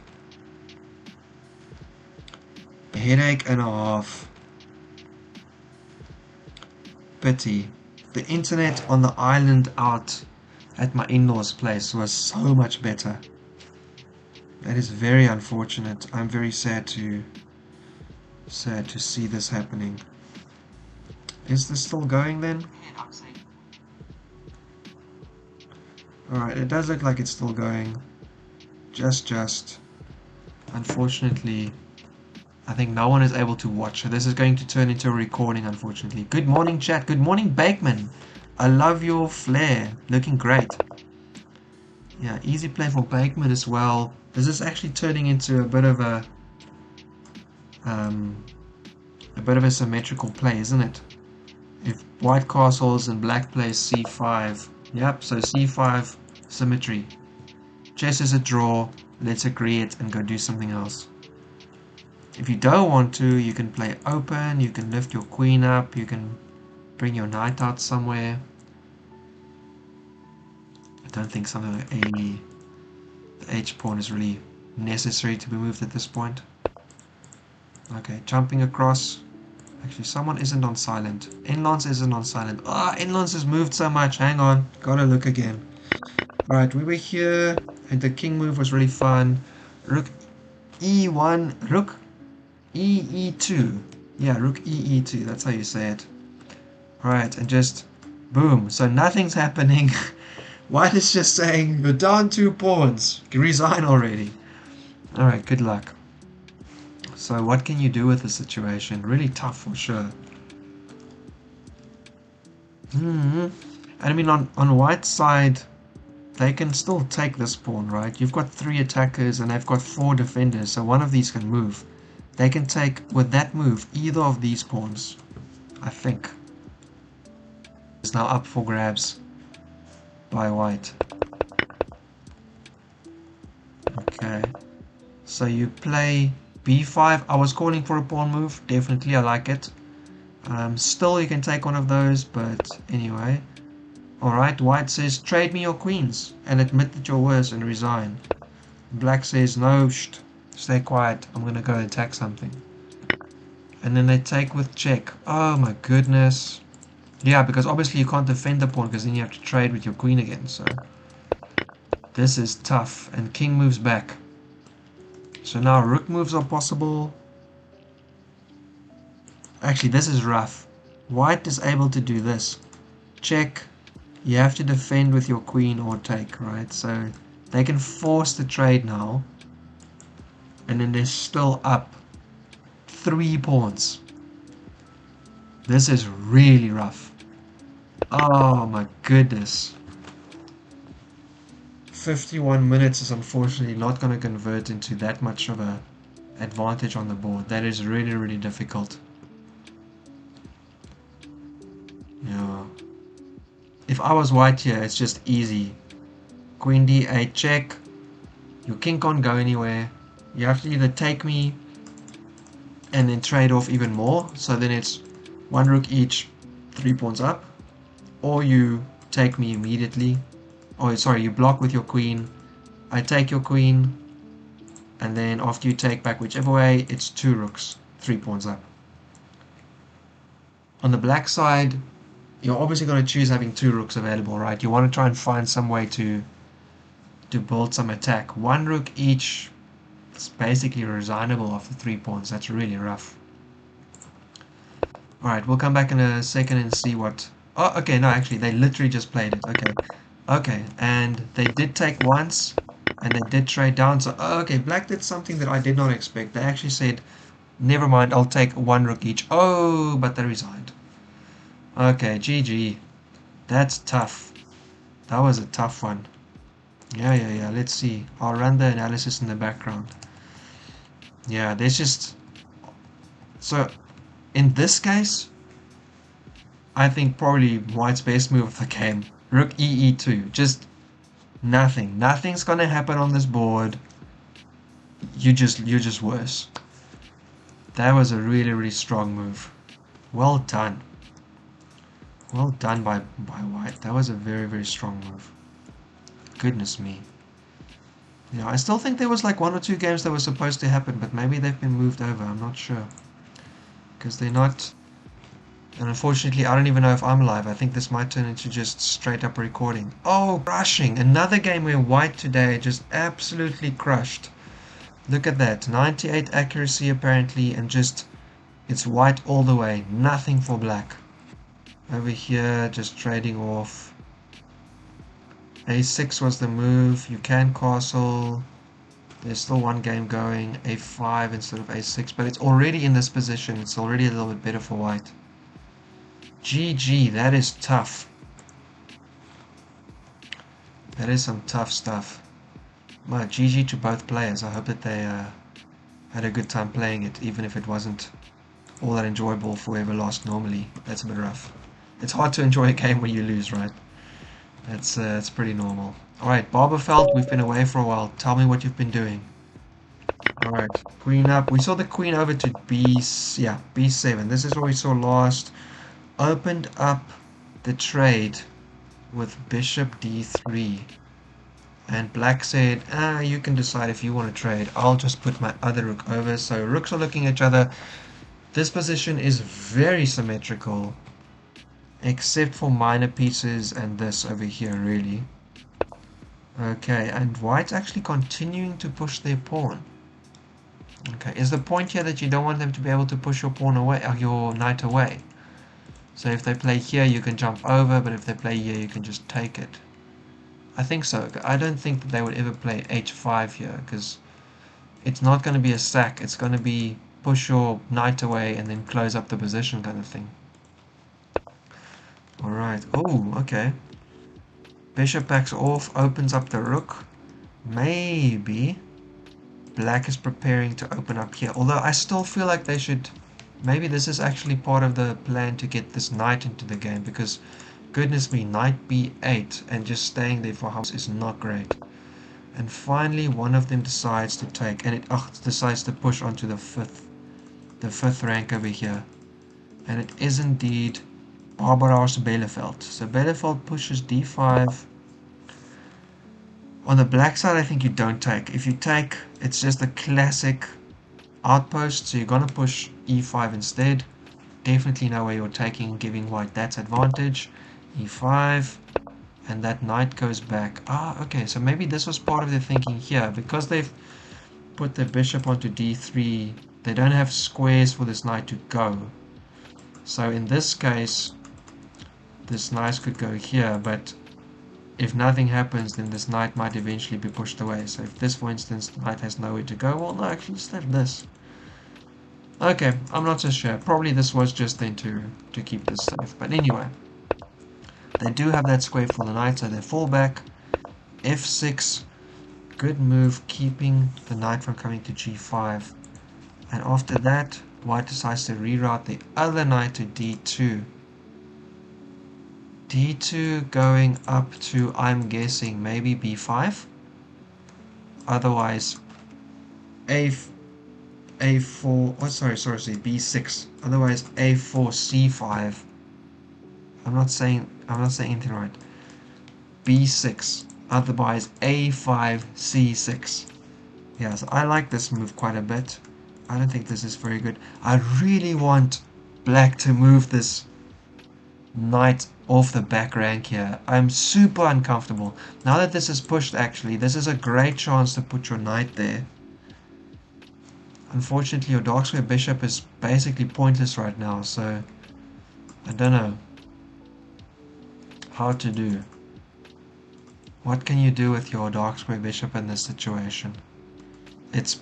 Yeah, because of this pawn here, because normally it's your e pawn that's blocking your dark square bishop, but now there's also a d pawn behind it, which means that you can't even fall back to get onto another diagonal. So white's position, definitely, they've got better position, better activity of pieces, looking good for them. Bit of a tough one for black to deal with, I think. Oh, welcome back, whoever's back. My connection's at a complete disaster, so I must apologize. Everyone's basically dropped off because I think the connection died. But for the sake of the players, I'm still going, and then when I'm finished, I will just have it nice and pretty up on YouTube again. Alright, for black here, yeah, already I've decided. I really want this knight to get out of the way. You can't stop them from going everywhere. It's not looking great. But you could still, and if they take, you could take with your rook actually. So here here. Yeah, finally. Fantastic. Alright, I think it's still good for white though. I think they should continue with this knight travel. It's really good. These two are both a little bit out of the game, but between the two, I think the knight being out of the game is slightly less worse than having the dark square bishop out of the game right now. In closed positions, knights are better, except this is kind of half closed, half open, right? Like, this is closed, but actually the left side of the board, I'll even include the D file. The whole queen side is kind of open.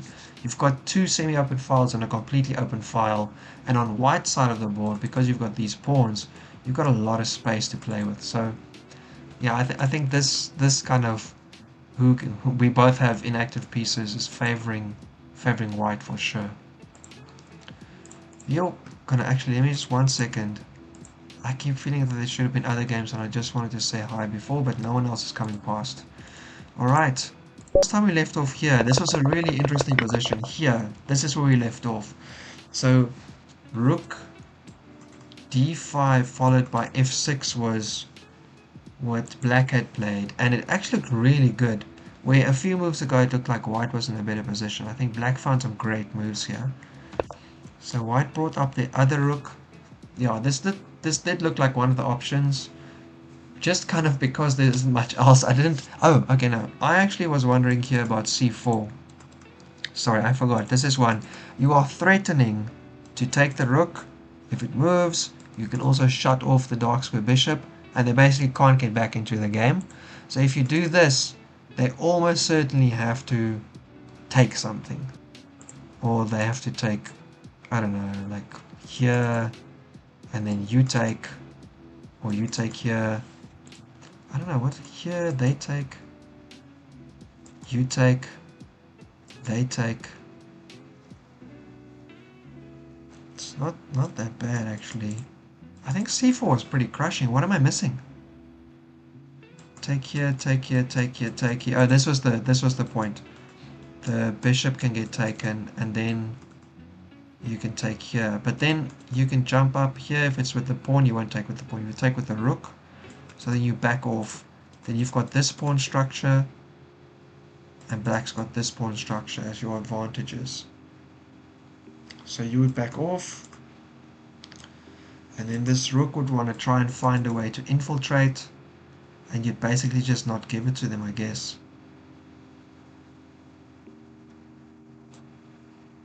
Yeah, because in that situation, if you trade off, I feel like white's the one with the advantage, because these pawns are just so weak, you'd be able to walk in.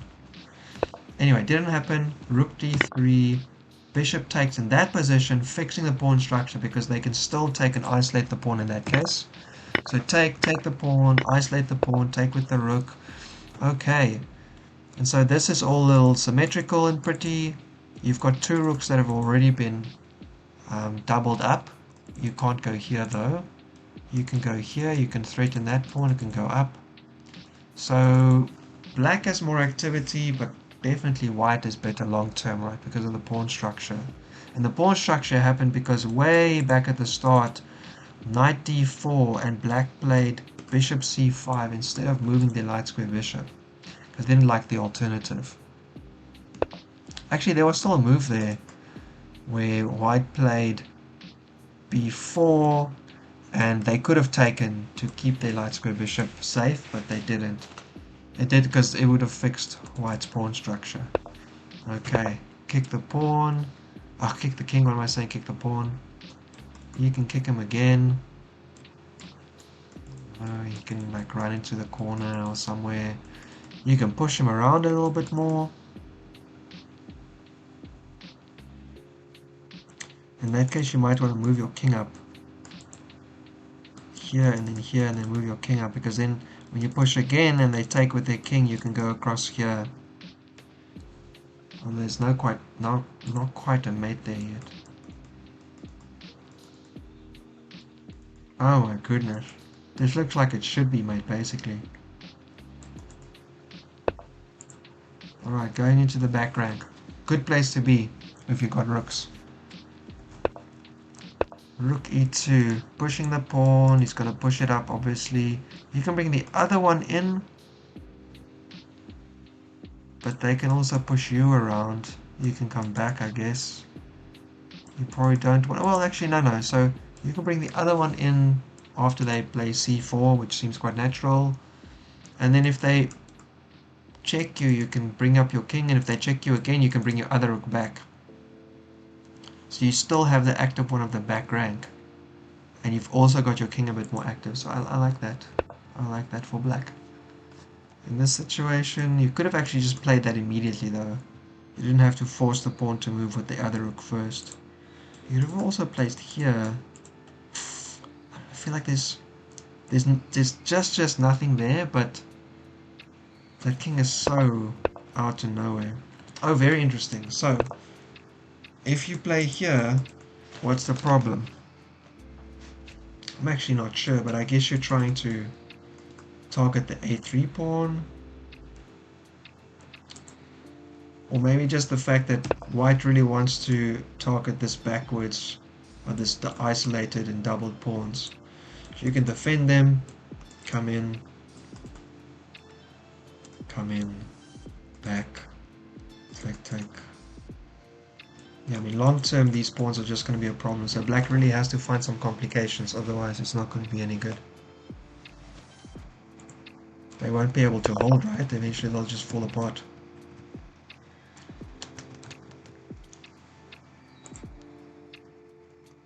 Good to see. Oh, my hot wine is finished.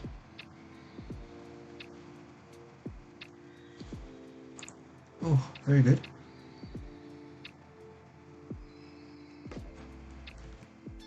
Very nice. Alright, let's jump across while black is thinking. Oh, actually, sorry. Black literally just moved. Okay, they double up. If you take here, I take your pawn, attacking your rook as well. And also, your a pawn will be weak. If you move it, I can come here. Then I can double up this way. Interesting play. I like it, I like it. Yeah, because you've also got it off your active file. So, where was I?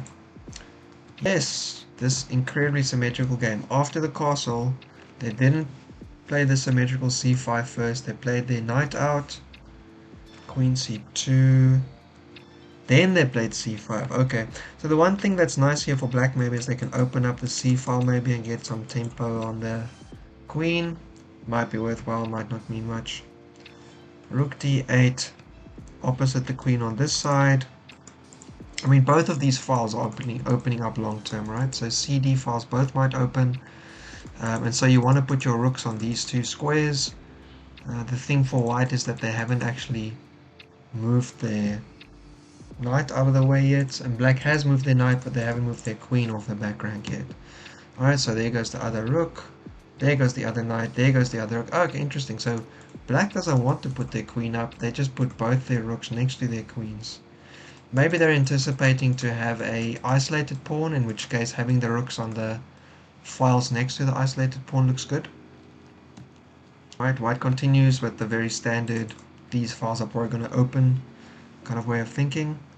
Although, you know, in this case, I feel like black has basically said they're going to retake with their pawn to open up here with the rook. Alright, they do bring out their queen now. Okay, and black, white is going to continue the long term defend on the king side, knight move maneuver. Oh, and that's where we are now. Okay, cool. So who is going to break the tension and at what point? This can get taken either way, and so can this. Take, then you can push. This square is weak, push there, but then this pawn is weak. Oh, this is a classic problem. This happens all the time in these situations, hey? Oh, yeah, Bakemann says, symmetry broken, but it looks like a long strategic battle ahead. Yeah, this is... I think... Yeah, my impression of these positions normally is that neither side can get a clear advantage, as long as both take the time to analyze the way that the structure can break down. Double bathtub pawn structure, Bakemann calls it. I like that. Is this a bathtub? I don't know if this is a bathtub pawn structure. Maybe? I'm not sure. Oh, my neck. Oh, the futsal yesterday was a lot of fun, but the body has not been doing that for a while. Okay, well, call it a bathtub pawn structure then. I'm not sure. I'm hoping for the action side of things that someone breaks things open, but I can see, for instance, black taking once and pushing a pawn. The way that they put up their rooks, right? They don't wanna take with this here. They wanna take here, and if you take back again. But if you take here, they have to take here first. Oh no, they don't. They're just double protected. Darn, you can jump into these squares. Actually, currently, black can jump in and white can't, but I mean, this won't be the biggest trade-off. HXG3 doesn't really cause a massive problem for white. It's normally safe enough, so everyone should be okay. Okay, we were silent anyway. Alright, let's go back to BarbarAusBielefeld. Oh, okay, things have progressed. Okay, last we were here. Yes, yes, yes, yes, yes, back. F6, yes, we saw that. Okay, and then they put the knight over finally. We were waiting for that move forever. Really wanted black to get their knight back into the game. So knight d7. Oh, interesting. Okay, and they decided to take the knight, take the queen. So now it's completely symmetrical, but white has got a bit more space because of the one in the center here. All have been locked up, sorry. And just do that. Okay, so these pawns aren't going anywhere. No one has taken on the c file yet. The other thing that this pawn maybe allows is to have a knight come sit there. Same situation for black. They can come have a knight sit on these squares. Instead they rock their knight back, opening up the light square bishop, I guess. Where would this knight be going though? None of these squares are available. So you open up the light square bishop, but I don't know why. Is it because you want to put it here and try take something on this side? Interesting. Yeah, because the thing is, obviously now, because the way things were done here, white gave away the pawn. Gave away the bishop pair. But the usefulness of that, I would say, is limited. Interesting. So for white, you get a rook. The rook would have to move up.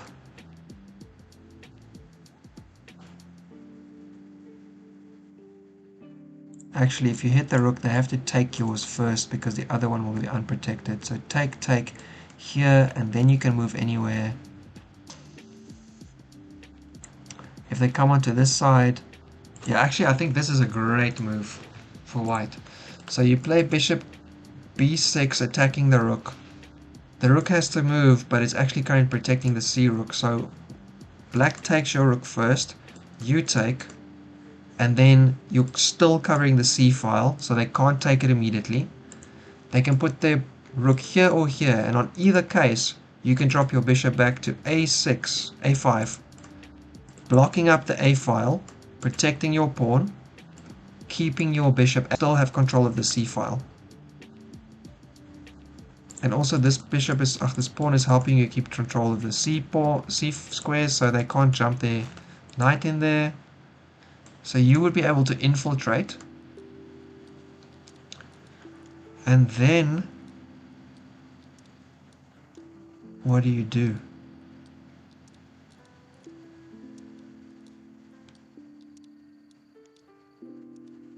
Maybe you try and break. Maybe you try and break somewhere. Otherwise you have to just try and jump this knight out somehow. But getting to that square is difficult because you have to go this way. And in my plan, my bishop is sitting here. Okay, but white is going to go for it. I guess afterwards, eventually, after you infiltrate, you could find a moment to make them move their rook away. Okay, so rook has to go somewhere, can't go there. Rook can't be protected, has to move. So you're giving white access. I think they found the best continuation here. Well done, Bielefeld. Come on, Nestor. You've got a lot of pieces, you just have absolutely no space. This is kind of the big downfall of the way things have gone.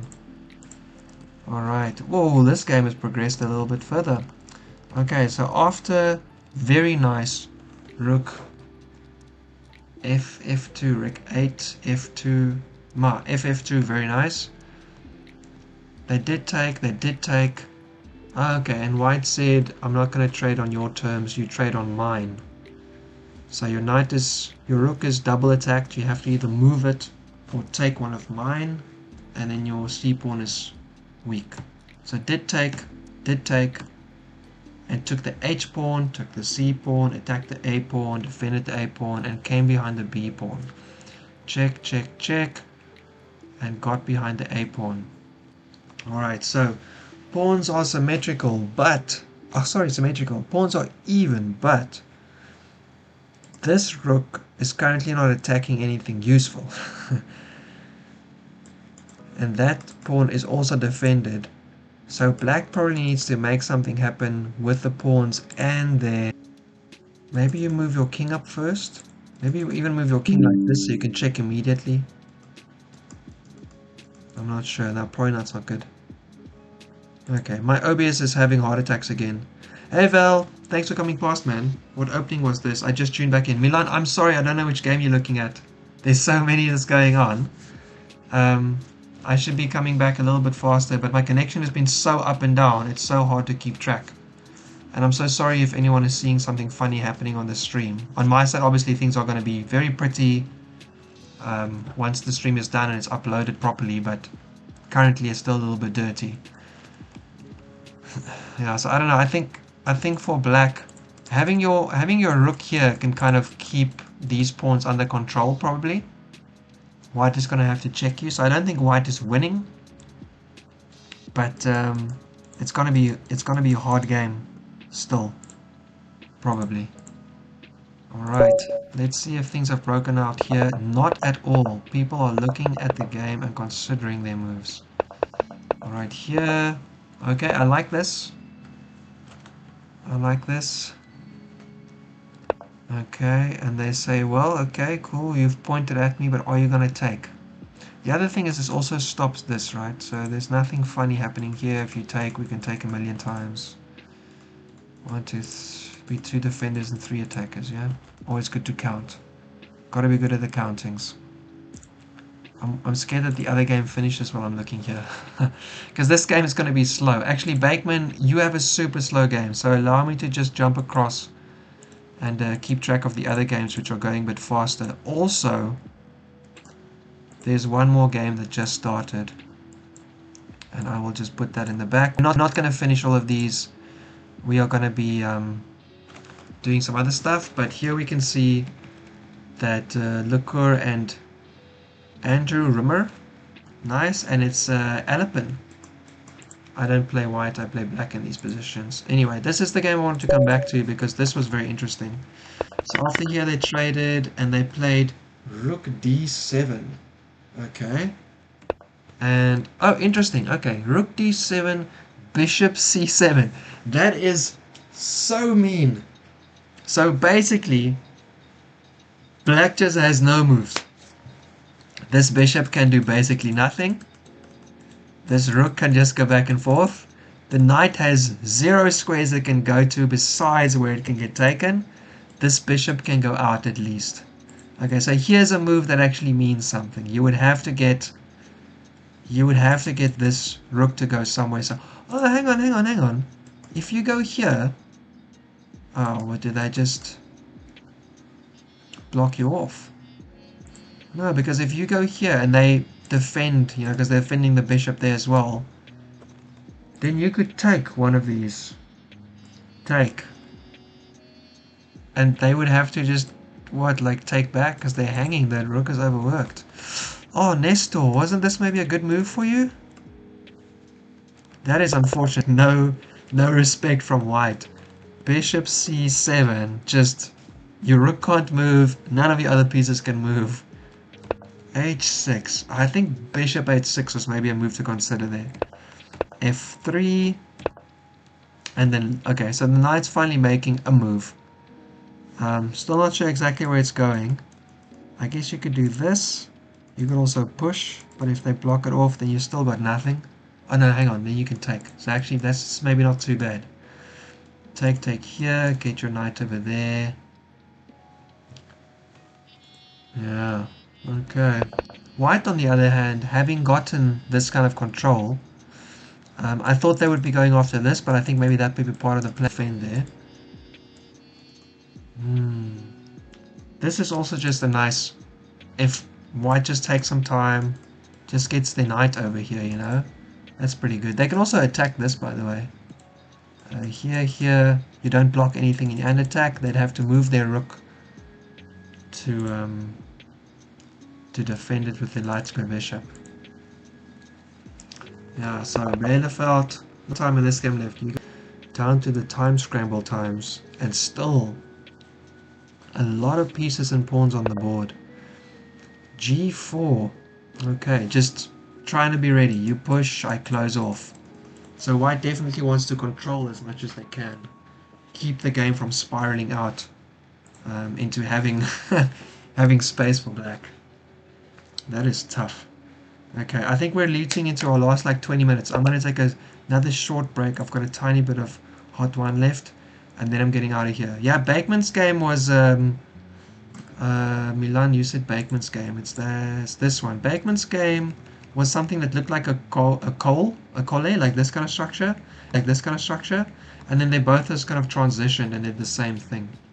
All right, give me 1 second. I'm going to leave this game on the board because it's very, very exciting, but I'm just going to take a short break, and I'll be right back, and then I think we're going to get to the last bit of the stream to date.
Yes, yes, yes.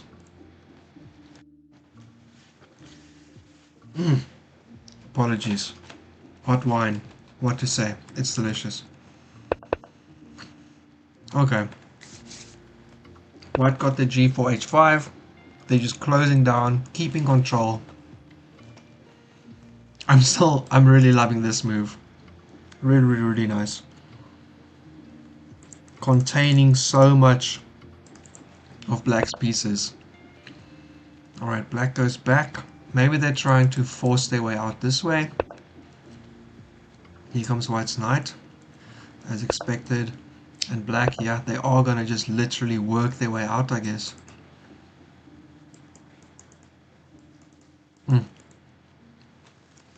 So it looks like black will be able to find their way to get out of this situation. Although, I think right now, right now, in this situation, well now they've already played their move, but maybe here you had this.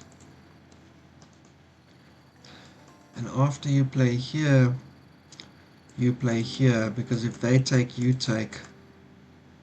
And this obviously comes with check, although they would be able to get in as well, but they won't be able to get in with check immediately. Here, take up. Yeah, I wonder if 36 rook c6 might have been okay. Obviously you can trade off and then just protect things. But this knight is still coming, the other knight is coming around, and your knight is further away. Okay, on to the other games. We've been paying a bit of too much attention here. Alright, this game has gone a little bit further. Okay, hang on. Here we go. This is where we were. Alright, yeah. And white said, I'm getting active with my king. In this situation, you could play 1 or 2 pawn moves first before there would be, apologies, an actual pawn falling. And in the meantime, black can attack all the backwards pawns, right? So take 1, king keeps running forward, goes up, goes back. Okay, so black is actually kind of just saying, I'm going to try and draw down to the final pawns. Take, take, take, back to the final one. This situation, here you take, and then they go there, for instance, you know? So this king move, this is not a Lucina or a whatever position, because the king for black is way over here.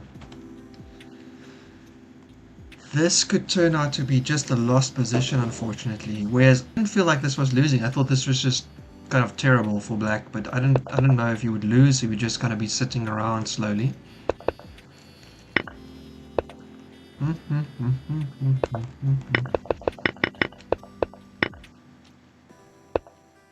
Okay. Oh, interesting. They go the other way. I expected them to come forward instead.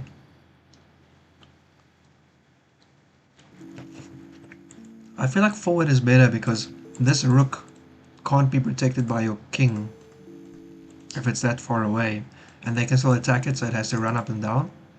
And then because your king's not around, it might be easier for them to block off and come through.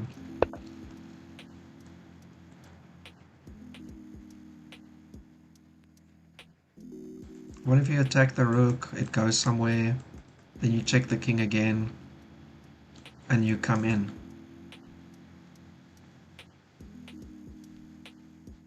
Take, take. Yeah, if this king is far enough away from the pawn, black's king can come around and kind of like, as soon as you can get like here, for instance. I like this. Let's say you run somewhere, I don't know. Let's say you run down, protecting the pawn. I check you again. If you go up, I attack your rook. If you take, take. Here. Oh no, that's still white winning, because if you go here, white goes here. You can't come in. Dangerous.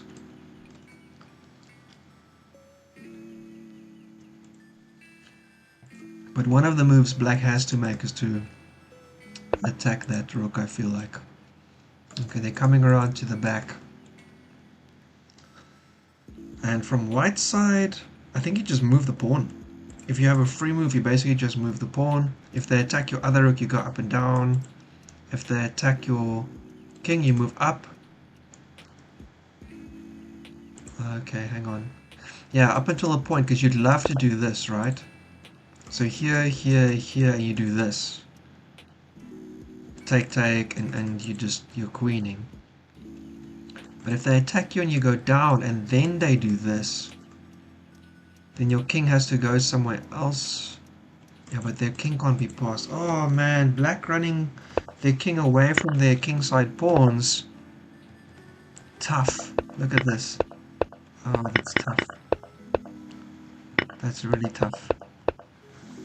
Okay, yeah, there they go. We did expect rook d6 at some point. You think it becomes keep the rook on the e file and slowly bring out the pawn and king? Is that the Lucina position? I thought the Lucina position has the black king still like in the area where it can defend, because currently it's already been completely cut off, right? I mean, I could be wrong. Apologies if that is actually what a Lucina position is. I've just forgotten. But my original feeling was that the king still needs to be kind of within range of defending to be a Lucina position. Yeah. Also, there's the what's the other one? I forgot. I've had too much hot wine. Apologies, I can't remember. Milan, remind me. This is the Lucina position and the something with a P. Oh, I don't remember. I don't know. We'll leave it. We're not going to try and remember. Okay, I'm going to quickly jump across, but I want to come back to this one because it's looking super interesting. Alright, this is the game. Okay, finally someone decided to break the symmetry. Black went DC. Okay. And there's so many ways to respond here, right? You can go in opposite, you can take the pawn back in multiple ways. Takes with the queen to keep the pressure down the file. And black says, let's break it. So that black took both ways. Takes the queen, takes the rook, takes the pawn. Super equal, super symmetrical still. And that's where we're sitting. Okay, so the symmetrical battle continues, but we've taken a pair of rooks and a pair of queens and 4 pawns off the board. Draw agreed. I would say though, in general, I like black's kind of setup with their bishops. It's always nice to have bishops kind of running around the same side. Not that it does anything specific here just yet, but it looks good.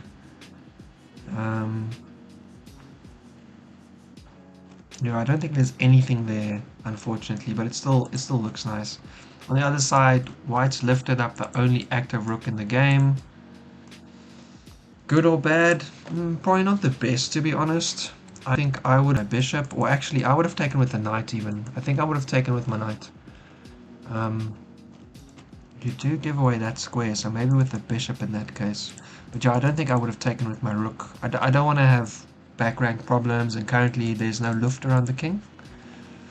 Alright, we're cruising through because we want to get to the other game again. Alright, get the sound on here as well. This game we barely saw. It was a Sicilian Alapin, yeah? Oh, e6. I know d5 fairly well because I played that a lot. There's also obviously some other moves. e6. e6, d5. So this is what, inviting a transposition to a French. This is an exchange French. Yeah. Okay, interesting. I wonder if the book still calls it a French now though.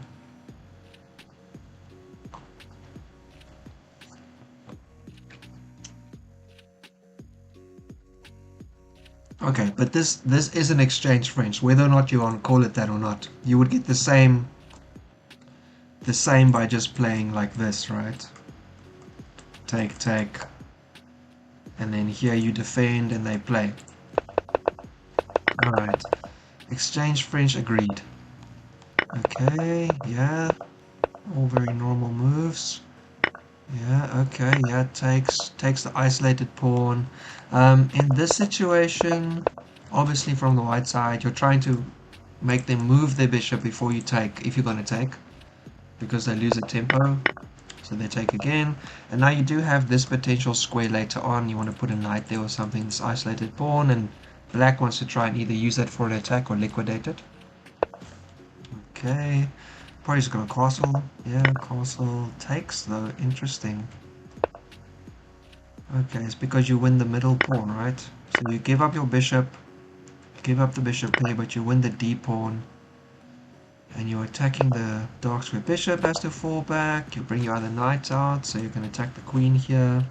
And also that, oh, this would be so good if you go here and black is silly enough to take. Oh no, what am I saying? For some reason I thought that this fork worked, but the knight just gets taken. Never mind. Okay. Still possible. Because you're blocking the attack on the bishop as well. You could also do this, but it gets a bit dicey, so yeah, probably that's better. Okay. Now jumps to attack the queen. Queen moves over.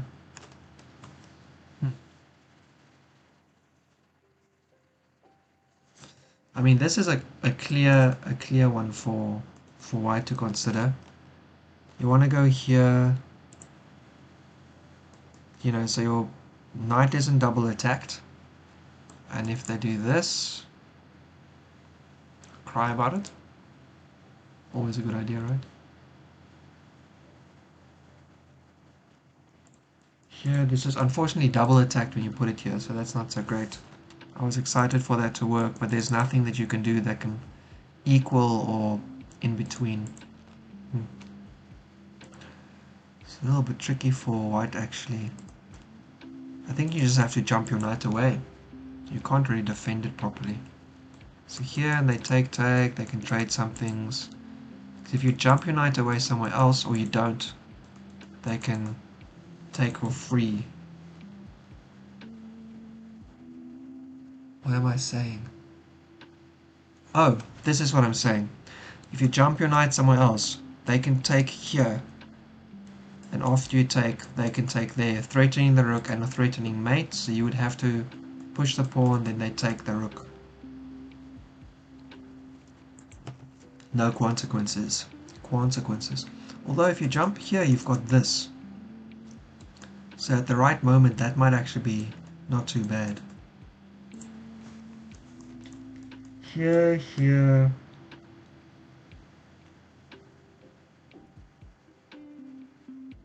No, there's nothing. You're too late. I'm trying to see if I can get my bishop behind the attack soon enough, but I cannot. All right, back to the quiet for you. I want to go back and see what happened here. Yeah. We'll see if the TV tells us anything else. We're kind of reaching the end of our game time here now. Alright. What happened? Oh, a few moves have happened since, yeah, well, the players have been out of time, so they had to move a lot more quickly. Didn't they? Indeed. Milan, what's going on? Yeah. Philidor, that's the other one. Why, I couldn't remember Philidor. Sorry, man. Oh, man. Yeah, I know, the transpositions never work, which I found very frustrating, actually, because I keep having to remind myself, like, hang on, I know this position is actually something else. So yeah, I definitely will cry about it. That's something that happens in multiple games. I'm sure you've been there, and if not, you might be there in Zevenwijk, whatever. I forgot the name. Clearly, I'm a little bit tipsy from the hot wine, but it's so good. Okay, we were here. We saw black trying to consider getting their situation out this way. In this position, I thought that maybe rook c6 might be good. Okay, here comes the other knight, although it can't actually go anywhere just yet. And this knight's also having a tour. Alright, and black does get the kind of unwinding that they've been looking for. Ah, interesting. Okay. So I'm going to take back with my knight and keep control, right? I'm controlling this, and everything else is closed. King up, knight up. Oh, beautiful square for the knight over here. Attacking this and this. Oh, that is so not great for black. Okay, so king's gonna come defend here because this pawn's already defended. Knight jump, so now king's sitting in the corner. Oh, this is beautiful. Take, you have to take back with your rook. You get a check. You can defend again. Take. Now the other pawn falls. Yes. Very, very good by white so far. Although, I will say that this is not the easiest kind of structure to transition with without kind of a rook or a queen, right? You need to have something that's moving around smoothly. This is a little bit tricky, and if you're not careful, Black's knight might come in and jump. Oh, I would actually say just go for it. Take. Because if they push, you can push back, and you can always try and catch it again. Because you would have connected passes, and this king isn't close to anything. Like it's not close to any. Yeah, so I think this is the move for. This is the move for white.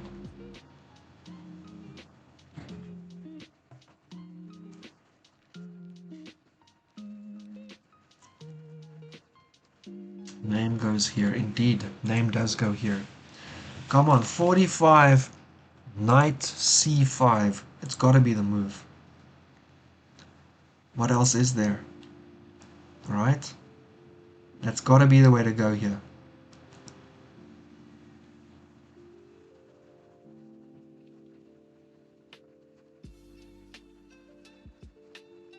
Oh man, my poor connection. It's dropped again.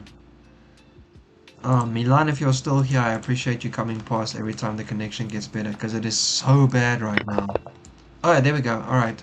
White sees it, which can push the bishop away from defending the pawn, I think is really strong. They can put their knight in front of it if they have to, and they can run their king up, I think, yeah. I think this is winning for white with the right kind of play. Jumping across again. This game has gone a little bit further. Take, rook up, king up, rook down, rook up, okay. If I remember my theory correctly, you want to have your rook attacking from the long side. So this is correct, although there's literally no space here, which means that this might actually be one of the positions that's not... This might be one of the pawns that's not winnable in a Lucina position because there's not enough space or something. Or it's a clear win and like, it's super easy. One of the two. I think it's one of those positions. Alright, both kings up. If you go here, they're going to attack your rook. You can defend it.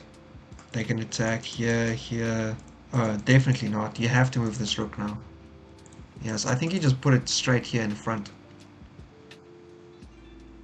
If you defend it and they check here, here, there, and then they just take it for free. Yeah, you have to take it in front. What to do, what to do. Okay, king down. So this is probably going to turn into a draw now, actually. I think. Because you're just going to do this again.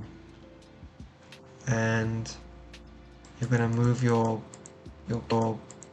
king closer.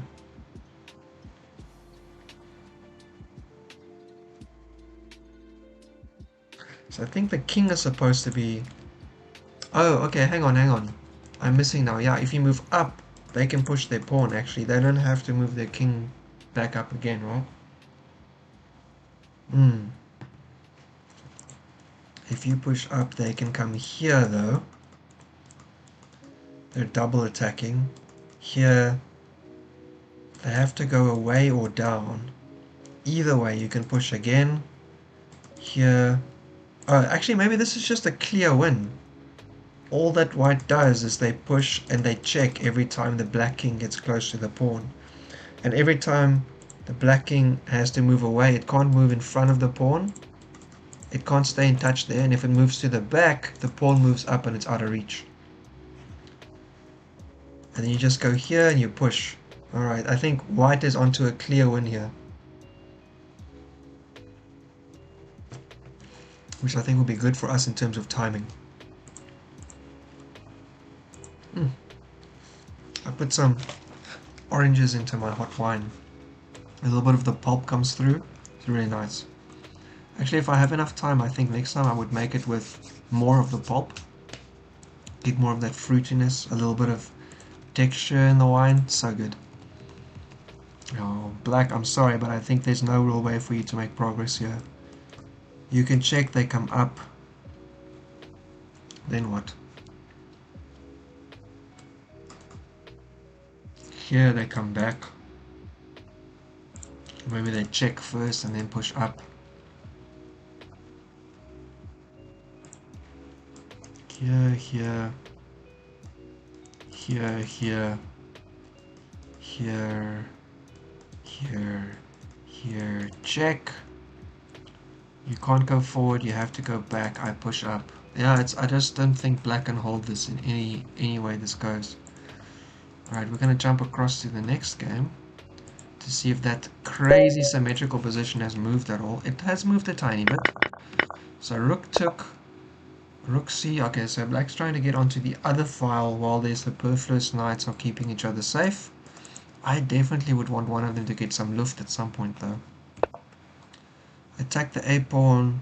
It can move 1 or 2 squares very safe still. Moves 2. Comes onto the c file. See, this is also one of the problems with having a rook out front, because there's so many ways it can get kicked around. You could win a pawn here, it's not worth it, but you could do like this, and then here. That pawn is going to be weak as soon as you move, but also probably black's just going to, when you finish moving, go, alright, thank you, b4, and it's got a bit more space on the queen side. Also maybe a jump like this at some point. At the right moment, as they say.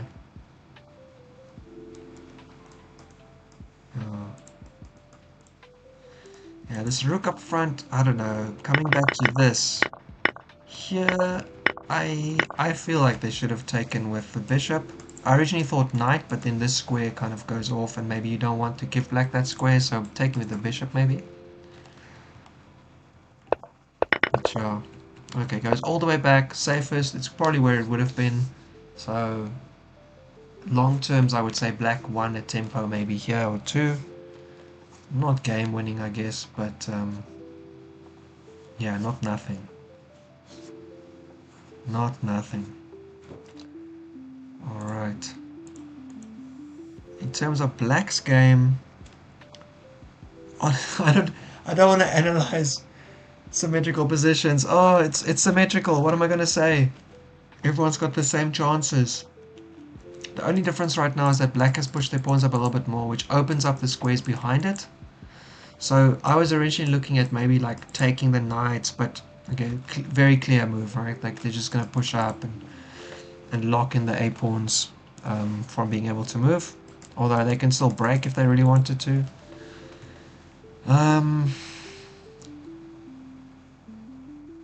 Okay, I can see a way that they could win a pawn potentially here. If you, oh no, because it's with check, never mind. Okay, so in these positions, because it's so incredibly symmetrical, I want to see luft and king activity, because I'm not sure how to make any progress with the rest of the pieces, but the last thing I want is to have back rank problems. So maybe one of these pawns moving up, maybe getting the king a little bit closer to the e pawns, because those might be important later on. Not here, there. Yeah, so maybe a move like this, followed by this. Sorry. Knight d5, followed by f3, and then king f2. I don't think there's any way that that specifically loses. Obviously, white can still keep control of this diagonal. So that's kind of what I'm thinking about here. Here, here, here. Yeah. Not gonna stick around. These things are so symmetrical. It's hard to do. Okay, the French, they did move their knight. Okay, I thought this was a mistake because you can take, and after you take, you can take. Oh, but the queen is still guarding it, so I missed that obviously. Okay, so hang on. If I take here now, doesn't that work? Hang on, hang on, hang on. If I take your knight, you take with the queen, right? Then I take your bishop, you take with your rook. Then I take your knight, threatening your rook and your g-pawn. You don't want to get mated, so you move your g-pawn, then I take your rook. And then I'm just up a minor piece. Andrew! Oh, but unfortunately you win the tempo. To be fair, a tempo on a queen is incredibly enticing. And to be fair, actually you can still do the same thing here. Take the knight now. Yeah, I think unfortunately Looker has blundered here. Hey, I think that this doesn't work. If you take, yeah, oh, I think black sees it. I think black sees it. The important thing is not to take here first, because then that's just a trade. And then you get your rook in, but it doesn't really matter. You have to take, you have to sack the exchange first. You have to take the bishop first. Alright, we're going to come back and see how they did this, because I'm kind of at the end of what I'm doing. Oh yes, this is basically the game we were waiting for. So, after black finally, or white finally got knight c5 in, like we were hoping for. Okay, black said, no trading, I can take back on the bishop with my knight if I need to. Okay, and white just moved their king up, very nice. This is so unfortunate. The king can't even come in because the knight's in the way. That is tough. I mean, in this situation, yeah, you can't even move it anyway. Oh man, that is so tough. And the king's coming over, then they take the pawn, and here they come, yeah, and they just two clear passes up. This pawn is also hanging. GG, what a game. That was a really, really tight one. I'm just gonna quickly run back because that was really, really interesting. I don't specifically like how White played the middle of the game. I felt like they kind of didn't really know what to do. Although this might just be me kind of commentating and wanting things to happen a little bit more, actively.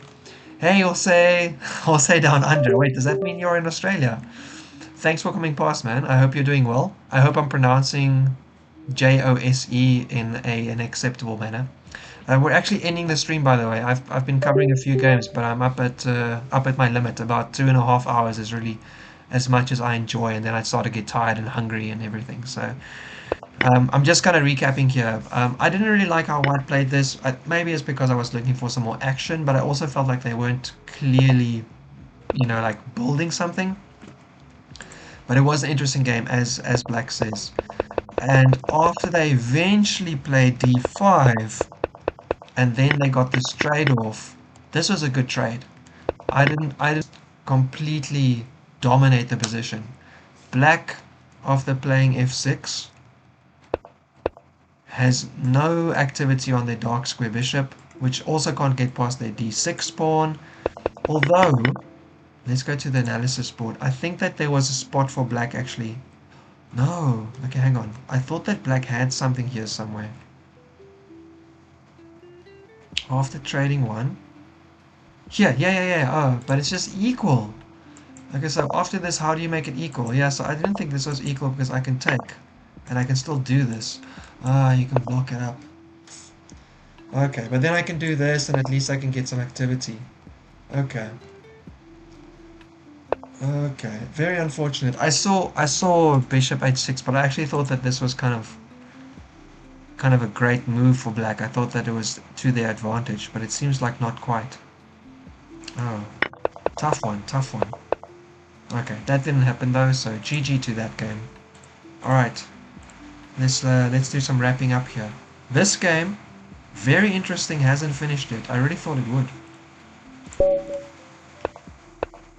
Okay, we saw this, and I said here and here, and then you kind of cry about life.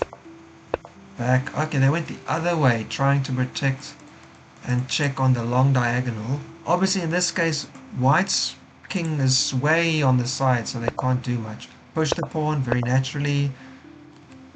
In this situation, couldn't you just...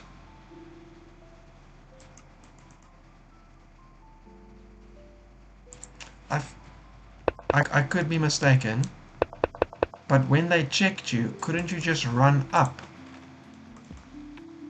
If they check you again, you come here. If they check you again, you push your pawn. If they attack it again, you defend it twice.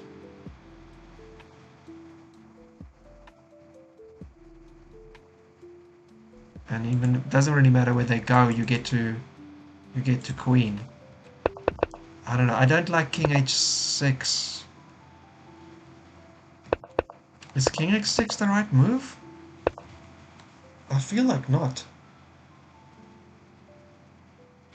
I think white has kind of misplayed the position slightly. Just see what's happening on the rest of the boards. Okay, yeah, I think we're ending with this game then, hopefully. The other two games, we won't be covering all of it, unfortunately. Do forgive me. But I think this was incorrect. I think here you jump up. If they come at the pawn, you check. They can't come to either of these positions. They have to either run back or forward, then you push. There's no mate because you can block yourself, you can also push up still. I don't like this. Back. Okay. Did I miss something?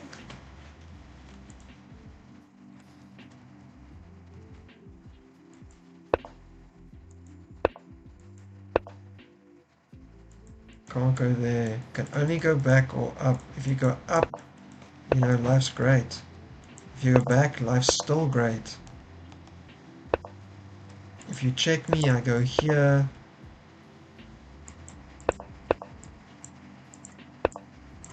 Here.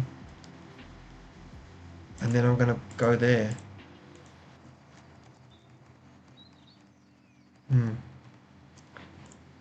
Unsure. Oops, did it again by accident. I'm very unsure about that move for white. I think they had it already. What to do, what to do. Okay, while we wait for that game to finish, we can just have a look here quickly at the symmetrical bonanza. They did eventually play 95. I do like that. I was kind of hoping for that. They do take this, but I don't think it matters that much. Trade rooks and f4. Okay, I didn't quite see f4 to be honest. That's something unexpected. And they don't trade, they just push their bishop back. The general thing I like though is that you can still move your king up because both these squares are protected. That's nice. Also, you can come in here, which threatens that fork. So I have to move a little something. You'd love to push this up, so maybe actually want to push your bishop here first and then push here. Obviously this diagonal might be a little bit tender. This might be something that black's going to try and abuse. Alright, well anyway, we will see. And in that game, oh okay, white found it. Oh, black found it. Take back, take the rook, and knight jump. Oh, interesting in between move. Interesting in between move. Yeah.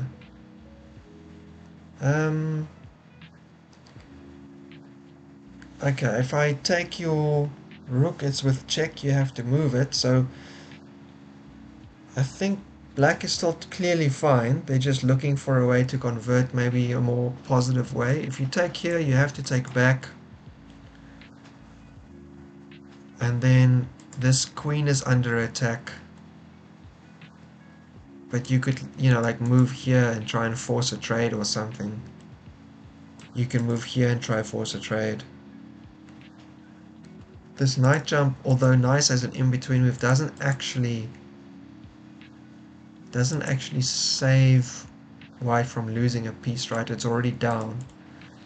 And this is still with check. Unfortunately, there's nothing like this. Black would love to get like a background mate.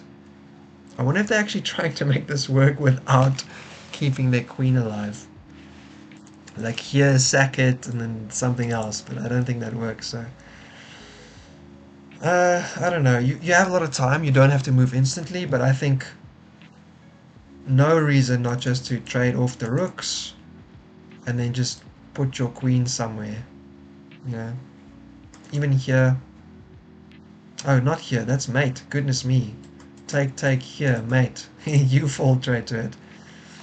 There and where? Here, threatening the queen. Also being able to do something like this, threatening the knight. Oh, did the other game move? Okay, so they went back. Rook b1, rook f4, rook b2, pawn up. Okay, is this the point of what they were looking for? Check here.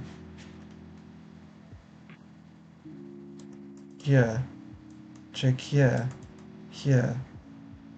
Check here. Take. Go there. Oh, white! I don't know. I think maybe black might have got you. Okay, you're going behind the pawn. That's safe. King is still cut off. Check. Are you gonna go around the front? If you go back there, this is the move for black to try and keep you from having a spot. Yeah. Oh my goodness. Now for white, I think you check. Nope, you can't. You can't get him out of this. You have to push him away. Like this, he goes here, then you go there. This.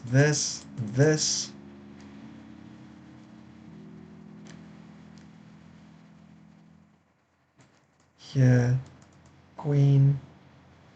Oh, king can't go either way, never mind. Here, maybe. Yeah, I think this is right. Here, and you come out. Yeah, I feel for black, but I don't know. Every time we look at it, it's clearly not going to go well for them. Very unfortunate.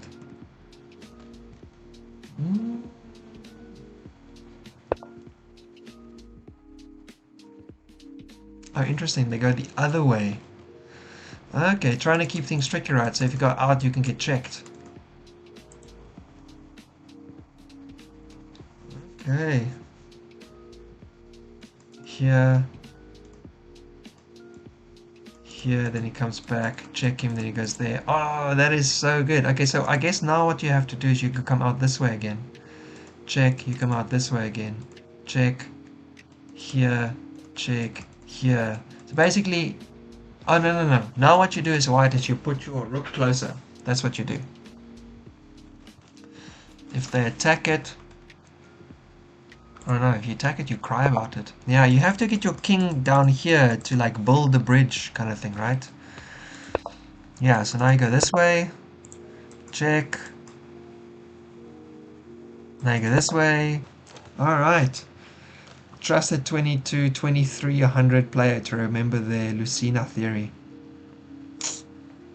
GG. There's only so many ways black can complicate the position, and unfortunately, unless white misplays it, there's no way to win. Oh, I mean, I would love to see this finish kind of like in styles. I kind of hope that black keeps on playing. Check him again, he goes out, check him again, he blocks it. Take, try to run in, obviously too late. Okay, in terms of here, nothing has happened. Both players still taking their time. Symmetrical positions, there's only so many obvious moves to calculate. There's so many kind of potential moves. My last thinking was that I want to put my bishop here so I can play e4 at some point. And I think maybe my king needs to come in from a different diagonal because the bishop on this dark diagonal would be kind of scary. Yeah, that was my feeling there. Here, interesting. So they decided not to take. They decided to move the queen first. Take with the queen, then attack the light square bishop. Okay, but black is up a minor piece. So unless they misplay it, this should be a win for them. Things I would recommend: lift for the king. Something. Always dangerous to have a back rank when there's two spots like this and a lot of the pieces on the board. Okay, here, check, they went backwards, check, they went forwards, yeah. Alright, here we go, guys. Lucina theory in action. And now you block with the rook and GG. Okay, I am sorry for black for losing, sucks life, but so appreciated that they actually played out the theory. Not only trying to win, but playing down to the end, because it is so cool to see. That is an awesome thing to see. Seeing a Lucina position played out is really nice, because this is the kind of stuff you learn, right? Ups to Milan if you watch this later, for reminding me that it is this Lucina position, because I actually thought it wasn't originally. After we got to this position, I thought, oh, maybe this is not a Lucina, maybe the king is in the wrong spot. But really nice play by white to convert it. And also, I gotta say, ups to black for finding a few ways to kind of complicate things along the way. But obviously, white just continued to smooth sailing through this. I think someone challenged me. Apologies, I was busy commentating, so I wasn't really watching anything. Alright, so I think that's going to be end of the stream for us. It's almost been 3 hours. Definitely the general max for me. I don't really want to do too much. 2.5 feels my safest, basically just finishing the first set of games. But really, really nice. Some great games today. Goodness me, I really enjoyed a lot of these positions. I also learned a little bit. That Vienna game was something I'd never seen before. The Scotch Gambit was really fun to see. The symmetrical one that's still going, what was quite interesting. I really enjoyed the Rossolimo, where white just eventually kind of like pushed the black into a corner and they had no moves. And every trade just kept giving white a little bit more like clear control of the position. This was a draw in this position still. Okay, so earlier there was some spot where, interesting, black was actually better with that. Okay, let's just ask the engine why. Take, I guess we were looking at... What, take, I guess. Take. Oh, sorry. Here, because you can't defend everything, and if you do, I can still take this pawn, and okay. Interesting. Take.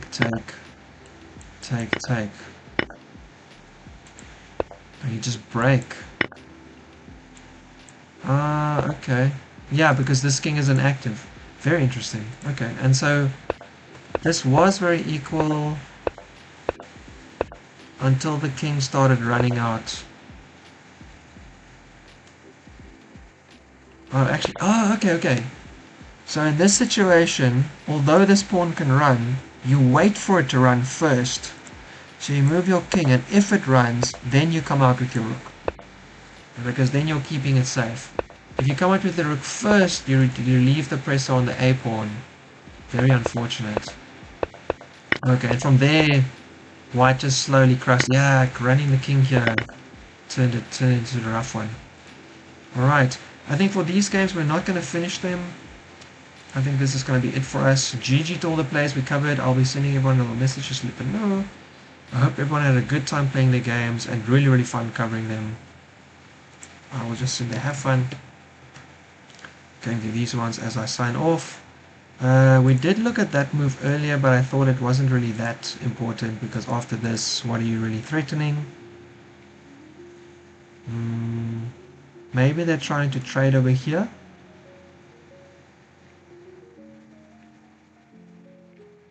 Or they want to hit the light square bishop and then hit the dark square bishop.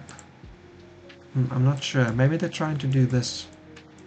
I don't know if that's really useful. Probably not. I wouldn't say that's a very good move. Okay, and on this game, yeah, after black found the nice continuation. Okay. Easy check. Just taking the others and lift for the king.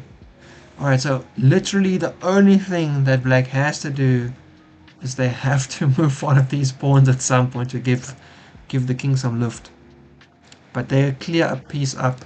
Really well done, converting this Allepin into an exchange French, because it seems that's what the plan was.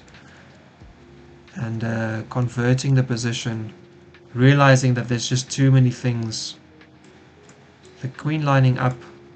Yeah, actually here already they could have done it. They didn't have to get that, but a nice improvement. This is the second time tonight where I found a great move and then the players found a better one by just playing something else first and then playing the really good move. Yeah, GG. Alright, so here as well, have fun. Alright. I wrote that? Yes, I did. GG. Alright, so if anyone else is still around, please feel free to jump over to the other streamers. There are a few people going. There's people streaming their own games as well. We're currently going through a massive stream hype on the Lichess community. The 4545 community, apologies.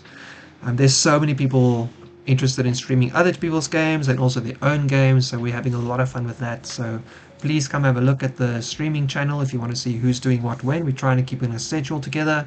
And as we end, obviously on YouTube, there's going to be a little card over there. I hope it's one of the other live ones if I did the settings right. Please have a look. There's some really fun games that we've been covering, and it's just great to hang out. We always have a good time. So yeah, see you and be safe.